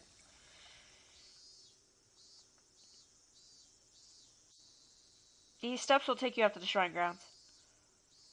Thank you! You really helped me out. I think I'm a little late. As Tomotage-san mumbled to himself, he left his bicycle nearby and started climbing the stairs quickly. I didn't have to watch, but as far as my internal clock would guess, it was still a little late in the morning. School wasn't very far from here. Maybe I could kill a little more time until then. With that in mind, I went up the steps in pursuit of Tomotage-san. When I reached the top of the long staircase, I arrived at the wide open shrine grounds that were too grand looking for this tiny village. Tomotage-san... Oh, there he is. It looked like he was supposed to be meeting someone here. He got lost and ended up being late. He was bowing to a lady who must have been the person he was meeting. Oh, it's Takano. It's Takano. That lady, I knew her. Oh, is that you, Maibara-kun? Hello there. Are you off from school today? What? Oh, Maibara-kun, you followed me? I wasn't really planning to. I just wanted to kill some time. Oh my. Arriving at work late, like an executive. How refined. You certainly are famous, taking the time to look like a big shot. What was I, a celebrity? Well, she did say my name out of nowhere anyway. I was oddly concerned about what she meant by famous. Oh, you still can't remember my name? This is Mio Takano-san. She works at the village clinic. Maibara-kun, you seem healthy, so you probably wouldn't have been at the hospital much, have you? Now that we're finally acquaintances, the next time you're sick or anything, I suppose I'll give you a little bit special treatment. This lady named Takano-san. I kind of didn't remember her. Maybe we'd passed each other on the street a few times, but I was pretty sure this was the first time we talked. Well, this is Hinamizawa. Even if I don't know a person's name, it's not unusual for them to know mine. I glanced at Takano-san and saw that she had a bag and a camera. Are you photography partners? Was that why you were meeting each other? Oh, we're nothing like partners. I am but an amateur, but Jiro-san is gently initiating me into it, right? That's not it at all.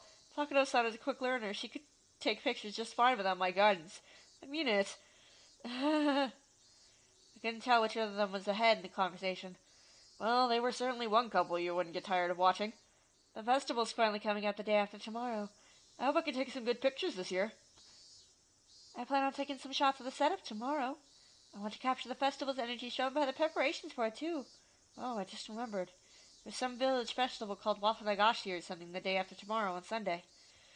They hold a service for the pile of old futons in order to give thanks to Hinamizawa's guardian deity Oyoshiro-sama, I think. Oh, you're correct! You have quite extensive knowledge despite having just moved here. Yes, it's a festival to give thanks to Oyoshiro-sama. Takano-san smiled somehow meaningfully, but didn't tell me what part of his festival to thank Orishiro-sama needed to be laughed at. Cryptic as ever, Takano-san. But I do wonder what will happen this year. You know what they say. If it happens twice, it'll happen a third time. It's already happened 4 times. I think there's less evidence that it won't happen a 5th year, don't you think? I knew what they meant by their whispered exchange. On the day of Watsunagashi, a freak death always occurs, which people call Orishiro-sama's curse, and disappearance occurs that people call being deemed away. These strange events had happened 4 years running, and Watsunagashi, rapidly approaching the day after tomorrow, marked the 5th. Orishiro-sama puts a curse on the enemies of the village, eh? If that does happen this year, I wonder who will find themselves at gunpoint. Oh, I always come here to pray and donate money whenever I visit. Won't be me for sure. Oh, is that so? They say that Orishiro-sama has been especially hard on outsiders recently, you know? Maibara-kun may have only just moved in, but he's a proper member of Hinamizawa. But Yujiro-san are a stranger who only comes once a year. I wonder, will he let you go this year? That's harsh. Tomatake-san was the only one with a pained grin, but we were all smiling, me included. Orishiro-sama, the one who used a curse to kill people involved in the dam construction project, one after the next. He killed the dam construction manager, killed Sadako's parents for supporting it. The next year, he even killed her aunt. If demoning away was part of the curse, then you could add Satoshi to the list of victims. As I thought about it, I realized that in the serial fake incidents, the overwhelming majority had the last name Hojo. Half the deaths and disappearances had come from the Hojo family. The Hojo family lived here in Hinamizawa. Did that mean Orishiro-sama punished them particularly harsh because despite that they were in favor of the dam? Have you heard the news that Sadako's uncle has returned? Takano-san had been enjoying a few words with Tomatake, was caught unawares by my sudden inquiry. Oh, I'm sorry. What was that? Sadako's parents were killed by the curse and her aunt, too. So I was wondering if maybe if you went in order, her uncle would be next. Her aunt had a miserable death from the curse last year, and her uncle let her fear take over from flooding the town, right? Orishiro-sama doesn't allow people to try and abandon the village, does he? I hadn't intended to be quite this persistent, but those words, they just flowed out of my mouth without me thinking about it. Right. Orishiro-sama's curse. I didn't believe in something so unrealistic, of course, but the fact that every year unfortunate accidents and incidents happen to the enemies of the village, like Takano said just now, it happened 4 times. No one could say that there wouldn't be a 5th. That's an interesting suggestion. It is true that if you look at those sacrificed in previous years, the name Hojo comes up quite frequently. Given how long it's gone for, her uncle being the one to die or disappear this year isn't out of the question. Not again, Takano-san. Don't laugh about it. It could really happen. I'm sorry, but Orishiro-sama's curse is my life's work. Takano-san gave off a mysterious, somehow intellectual impression. Her life work was mysterious in its own right.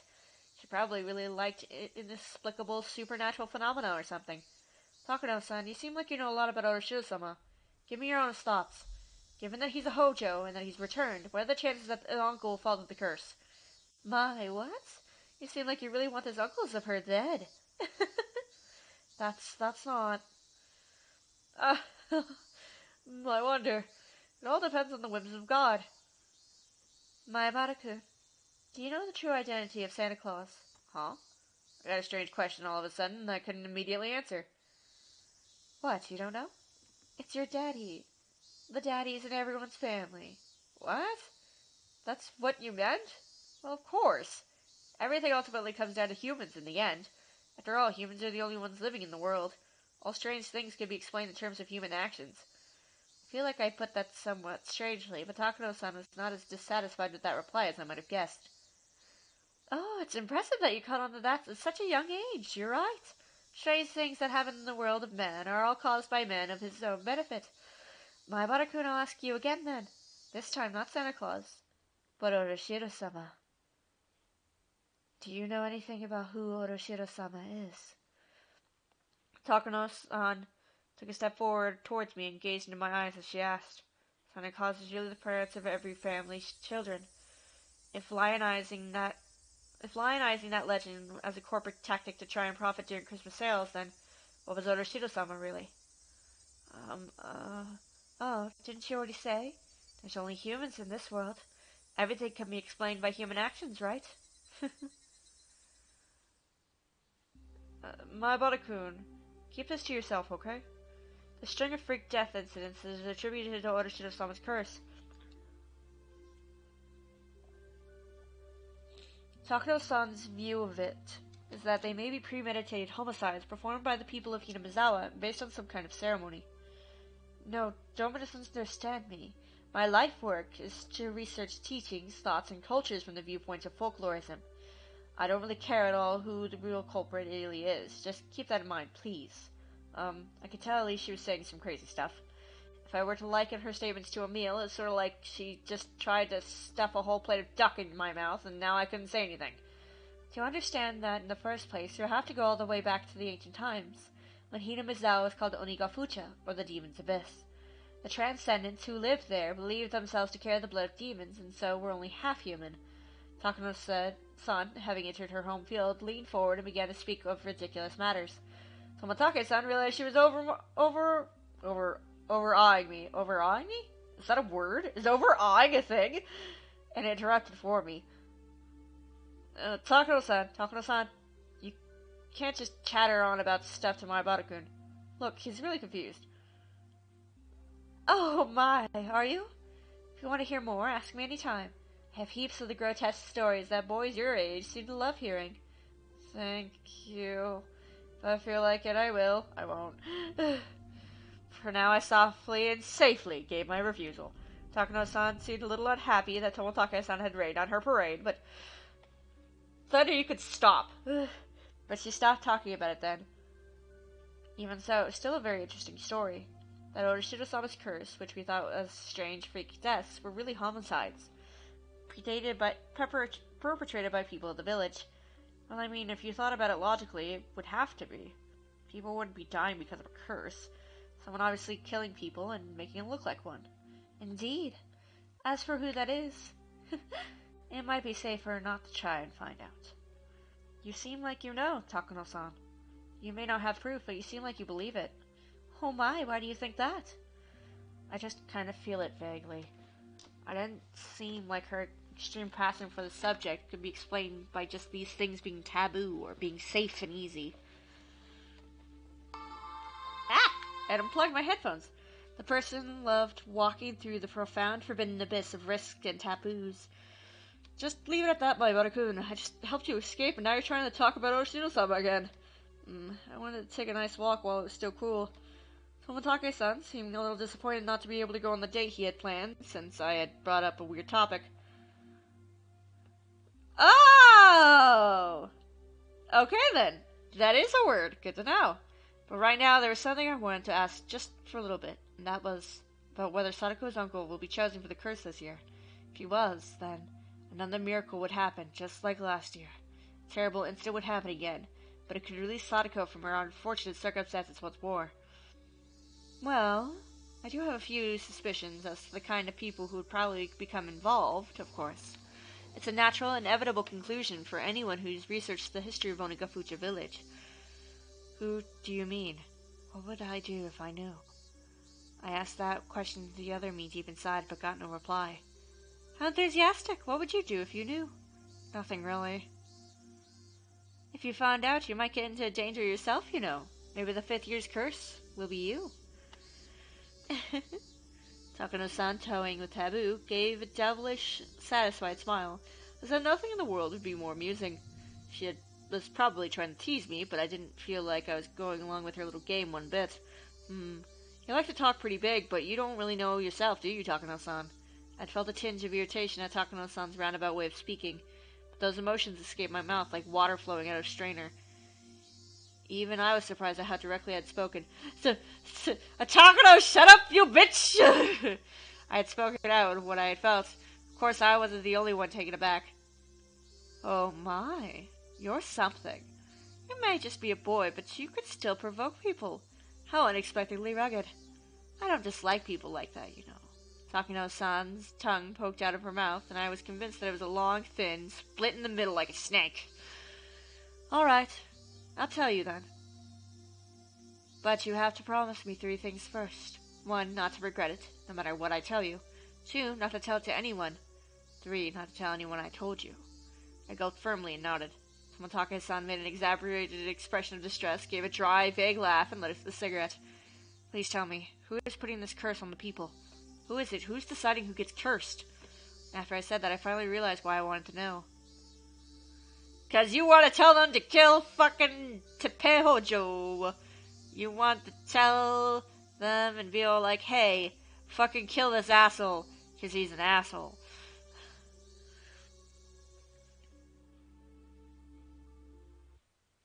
Many of my classmates were playing freely in the schoolyard. A few of them had just run out of the school building after putting on their shoes and tapping their shoes to the ground. It looked like they had just finished eating lunch. For a time-manipulating standpoint, I guess I succeeded. Oh, Maibara-san! Are you okay? A few girls noticed me and came running over. It's only natural that they were worried. You'd think if someone wasn't there in the morning, they'd be out the rest of the day. Well, I'm just late for school. Don't worry about it. Anyway, what about Sadako? Did she come today? The girls exchanged glances. I saw a thin shadow fall over their faces and knew the answer wasn't needing to be heard to hear their reply. Sadako was absent today, too. When all was said and done, after being out 3 days, she'd only come back for 1. Now she was out again. Who knew if she could come back tomorrow? Yeah, but the teacher said she got a phone call from Sadako-chan. She said she has a cold. Chie-sensei said everyone should make sure to rinse their mouths out really well. Wait a minute, Chie-sensei. It's a little too thick-headed, don't you think? You're a teacher, aren't you? Why can't you be more sensitive and catch on to the fact that your pupil is sending out an SOS? But even if she did, there's nothing we could do to hope for. The most she could do was a home visitation. She didn't have any right to take Sadako from her uncle into safety. No matter the results, it would end up like the public agencies, with a wait-and-see attitude. It would just piss Sadako's uncle off, and her suffering would only grow deeper. Then wasn't saying that she had a cold the best option? She's right. Be careful not to catch a cold. Got it? You can go now. There's still plenty of time left in the lunch break. The girls excitedly scattered in the schoolyard. Oh, Kate-kun! Rena was yelling out the classroom window, waving her hand. A moment later, Mion and Rika-chan poked their heads out too. We were very worried that even you would be absent today. Thank goodness! You don't seem sick. You look pretty okay. I felt a little uncomfortable with her saying that I didn't look sick, but I didn't care that much. What happened? Overslept? Well, late is late. Think if I said I was late because of a train accident, she'd let it slide? You've overslept. Mion is being a little persistent. Was she going to put on our club president cap and scold me for being late? Well, maybe she didn't have it in for me, so I briefly stated that she was right. There's still more bento. Everyone eat up. Without Keiichi-kun here, we couldn't have any fun. Sadako is still absent, huh? Even Rena, feigning cheerfulness, couldn't stand to hear that, and her face darkened. She called this morning. Apparently she said her cold came back and she was staying home again. She said it might go on for a little while, too. She must be sad, so we're all talking about going to visit. What are you saying, Rika-chan? Not pleased with Rika-chan wearing a wide smile as though it was a happy occasion, I threw cold water on her. We know best of all if she doesn't have a cold, don't ye? Don't even tell a fib like that again, even as a joke. I'll get mad next time. Rika-chan furrowed her brow and looked down and mumbled an apology. It's not just you, Keiichi-kun. It's hard for everyone. I know I'm not the only one worrying. But none of you can do anything either, can we? That's true, but... I got the feeling I would cause another fight if this exchange went on, so I apologized first. Sorry. I'm sorry, so forget what I just said. It's hard for everyone, right? It must be. It was at least clear, however, that I was the only one who had worried so much about rescuing her. At the very least, everyone else had probably got the normal amount of nights of sleep last night. Probably had good dreams, too. They definitely hadn't stayed up all night thinking so desperately. I know it might not be what you want to hear right after you get to school, but you were late today, Kei-chan. Have anything to do with Sadako being absent? Huh? What are you talking about? Sometimes you act kind of foolhardy, Kei-chan.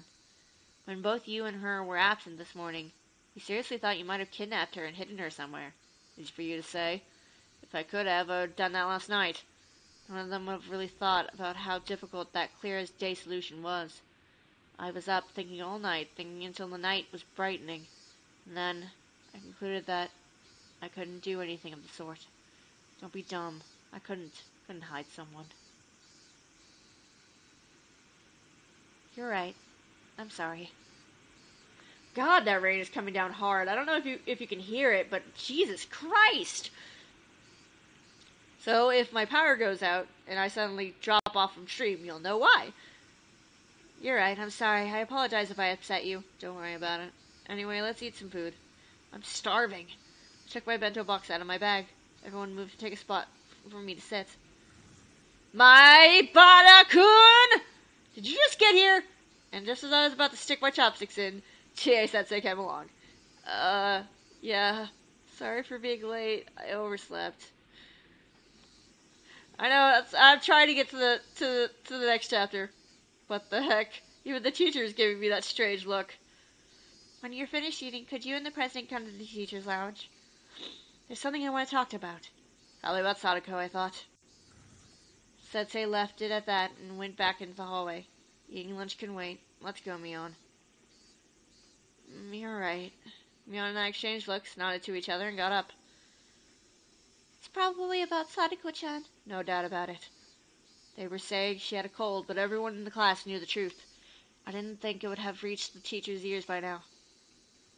I kept playing dumb, so I think she gave up asking me. Revealing the truth to the teacher would only worsen the situation. Was that why she hadn't said anything? Or was it because she was Sadako's friend, and knew that she was trying to endure the trial of her uncle's abuse in order to get to her brother to come home? What should we do? Maybe we should use this chance to get a collective opinion. What do you want to do, Rika-chan? Me... Sadako's closest and best friend was Rika-chan. However much I pretended to be her Nini, it wouldn't come close to the amount of time they had spent together. So I felt like her option would be held in highest regard. I know why Sadako is enduring her uncle's torture. Everyone looked startled and turned to me. Back then, when Sadako was abused, she probably cried and hid behind her brother. But Sadako thinks that in the end, that's why her brother ran away. Who did you hear that from? The coach, I bet. Nodded quietly. Sadako believes her brother will come back if she can withstand the abuse. Maybe that's why she's trying to push through. But that assumption has nothing to do with Satoshi coming back. Hurts to say that about Sadako, but it's the truth. Everyone hung their heads. Everyone is thinking the same thing. Sadako probably won't be happy no matter who helps her. She wants to withstand everything with her own strength. But is it really right to respect that? I don't think it is. Even if Sadako hates us for a while, I think there will come a time when we just need to save her against her will. And I think that time might be now. I told them all about what I saw and how I felt when I went to Sadako's house yesterday. Keiichi-kun, so you think we should tell someone? Of course. Only after we're sure that reporting it to a public agency will guarantee her safety. Without being sure of that, it could just be more dangerous for her instead. It's a difficult problem. You think we can get a definite promise out of the teacher? I have no confidence, but we had to try. Meanwhile, Rika-chan had her hand raised for a while, as if asking for an opportunity to speak. I will leave it to Keiichi. What? Is that okay, Rika-chan?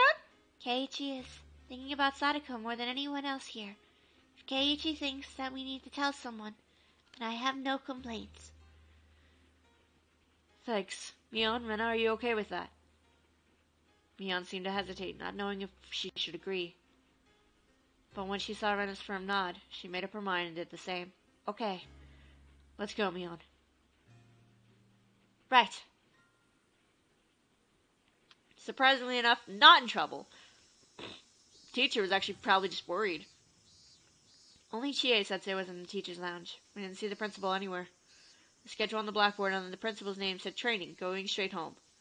Our principal's sense of justice was too strong. Sadako's problems wouldn't be solved with something so vague. Maybe it was a stroke of good luck that he wasn't here. When the teacher saw Mion and I come in, she closed up her curry bento, saving the rest for later. Sit over here, there, please. She told us to take a seat in the chairs directly in front of the principal's seat. I hadn't sat in this chair since doing the paperwork for transferring in. Two of us sat there uncomfortably before the teacher walked over carrying a notebook and a ballpoint pen and sat in front of us. My Bada-kun, you were absent this morning. Did something happen? I'm sorry, I overslept. Really? I have no reason to lie. She narrowed her eyes at me in suspicion. Now I was sure of it. She wanted to talk about Sadako. In any case, I think you two already know, but your friend Hojo-san has been away frequently lately. Neither Mion nor I had anything to say in response. But the teacher proceeded, not minding. Would you happen to know anything? There are some people in class spreading bad rumors. Mion looked down and remained silent, as though she were being lectured. She sent me a quick glance. Everyone had made up their minds. They'd be leaving things to me. Mion-kun, or you, Mayabara-kun, I won't get mad or anything, okay? If you know something, I just want you to tell me. Sensei, can we ask you a question first? She must not have anticipated that response. She looked surprised. I don't know what the rumors are going on around Sadako in class, but if those rumors happen to be true, what would you do, Sensei? Well, what would I do? If it was true that she's being abused by her uncle, then I can't leave it alone. Can't leave what alone, exactly? What would you do? Sensei's eyebrows shot up. Maybe if I said it like I was trying to pick a fight. My Bada-kun! I'm being serious here! So am I. I'm also being completely serious right now. Please answer me. If it were true, what wouldn't you leave alone? Sensei took a few breaths and began to speak slowly. First, I'd have to visit Hojo-san's house to confirm the situation. Her uncle might get mad and drive you away, though. Well, okay. Let's say you did meet with Sadako and her uncle. Then what? I'd ask whether it was true. Once I got the facts, I'd go from there. Please stop talking so vaguely. What exactly would you do? Even despite my tone being so provocative. Yeah, provocative. Chie-sensei bit back her emotions and listened calmly. I thought then that she was a good teacher. Chie-sensei really did have her students' best interests at heart. But she didn't have the power or the authority to save Sadako. She let her sense of justice run away with her. The situation could get more complex. Sensei folded her arms, and for a few moments she closed her eyes as though mentally concentrating. And when she opened them again, there was a strictness in her eyes I'd never seen before. There's a law called the Child Welfare Law. It clearly states that the abuse against children will not be allowed, no matter who it is. So it would seem. Then what? I'd contact the prefecture's child consultation center. You said just now that I'd be turned away, didn't you? Child welfare officers also bring the police with them if the situation demands. They will not submit to intimidation. How many days would it take for you to contact a social worker and submit the paperwork for her to be saved? It'd be the same day. The job is to guarantee the immediate safety of children. I know that. That's if they decide it's an urgent need. If they didn't, then they'd do the same as you. They'd go from there. They'd wait and see, right? They'd just watch. It'd make Sadako's uncle's mood sour, and Sadako would be stuck with him there. Ketchan! It's going a little too far. I'm not lying, am I? Last year or the year before, whatever. That's exactly what happened with the child welfare people came, isn't it? And what happened then? You and Sensei would know about it a lot better than I would.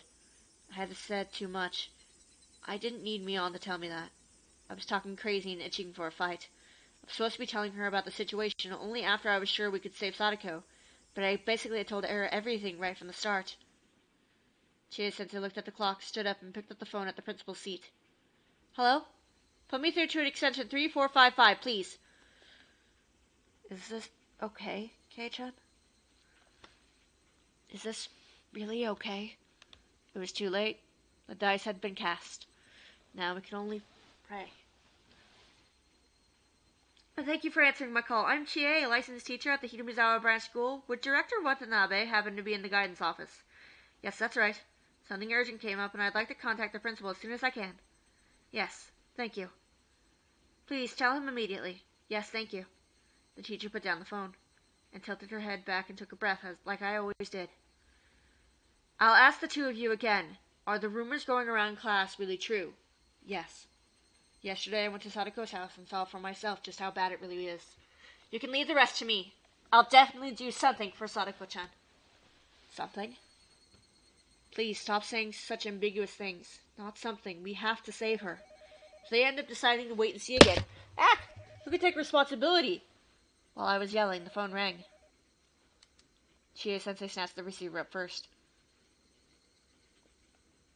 Hello? Oh, I apologize for interrupting your training.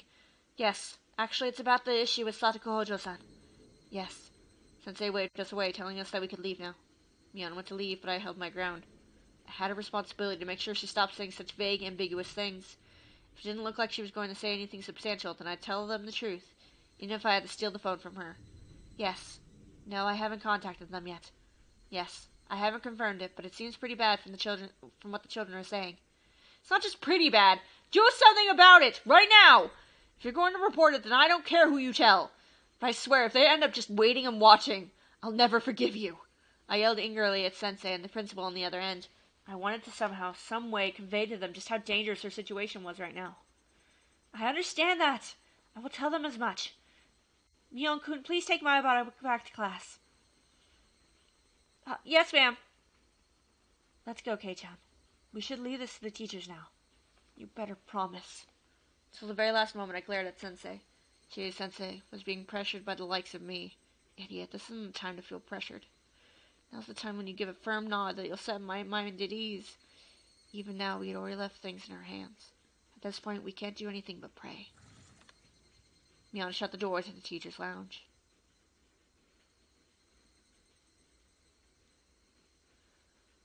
And that would be the end of this chapter. Yep.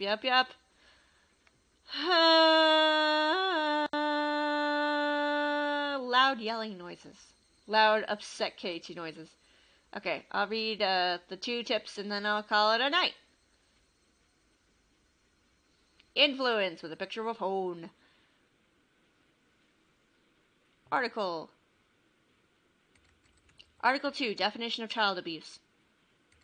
The term child abuse means the following acts committed by a custodian, meaning a person who is exercising parental authority, a guardian of a minor, or other person who is currently engaged in the custody of a child, hereinafter the same shall apply, against a child, meaning a person who is under age 18 years of age, hereinafter the same shall apply.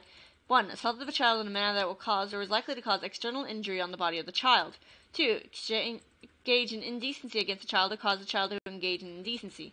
3. Substantially reduce the amount of food for the child or abandon and neglect the child for a long period of time in a manner that may interfere with normal development of the child mentally or physically or otherwise.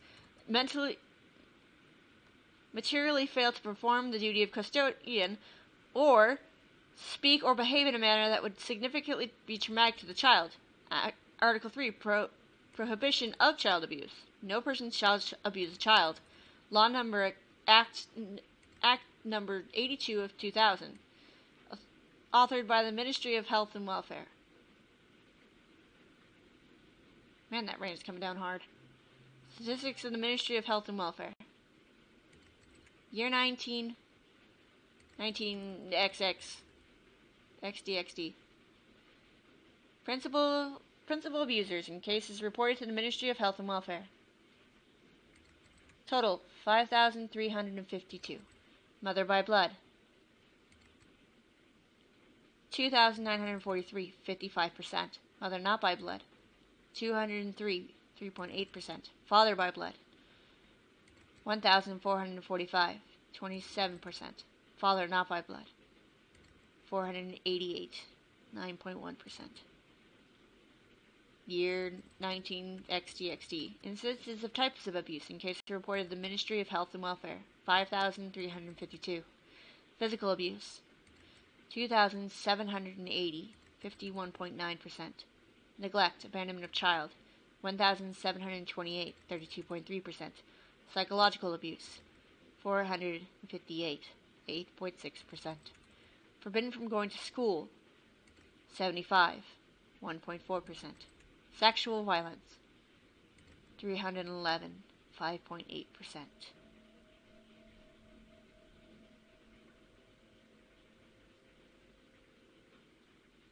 It's messed up. If you're gonna have a child, or be in the care of a child, don't fucking do that shit. I don't care what kind of person you are. You do not do that to a child. It's bad. It's terrible. It's awful. It makes you scum of the fucking earth. Do not abuse your children. If you abuse your children, you don't deserve to have that child. I don't care if it came out of your womb. I don't give no shits. That is not okay. I don't care if you were the baby daddy and you helped give birth to that child. That is not fucking okay. Do not abuse children, whether they're yours or not. If you are a babysitter, do not abuse the child. If you are the uncle or or a nephew or anything like that. That's not okay. Don't do it. If you're the parents, don't do it. If you're the grandparents, don't do it. Do not harm a child. This child is still developing, and what you're doing by harming them in any kind of fashion is just destroying them, and that is not okay in any sense of the word. And with that PSA of do not abuse children, I'm gonna call it a night. May the cicadas lull you to sleep.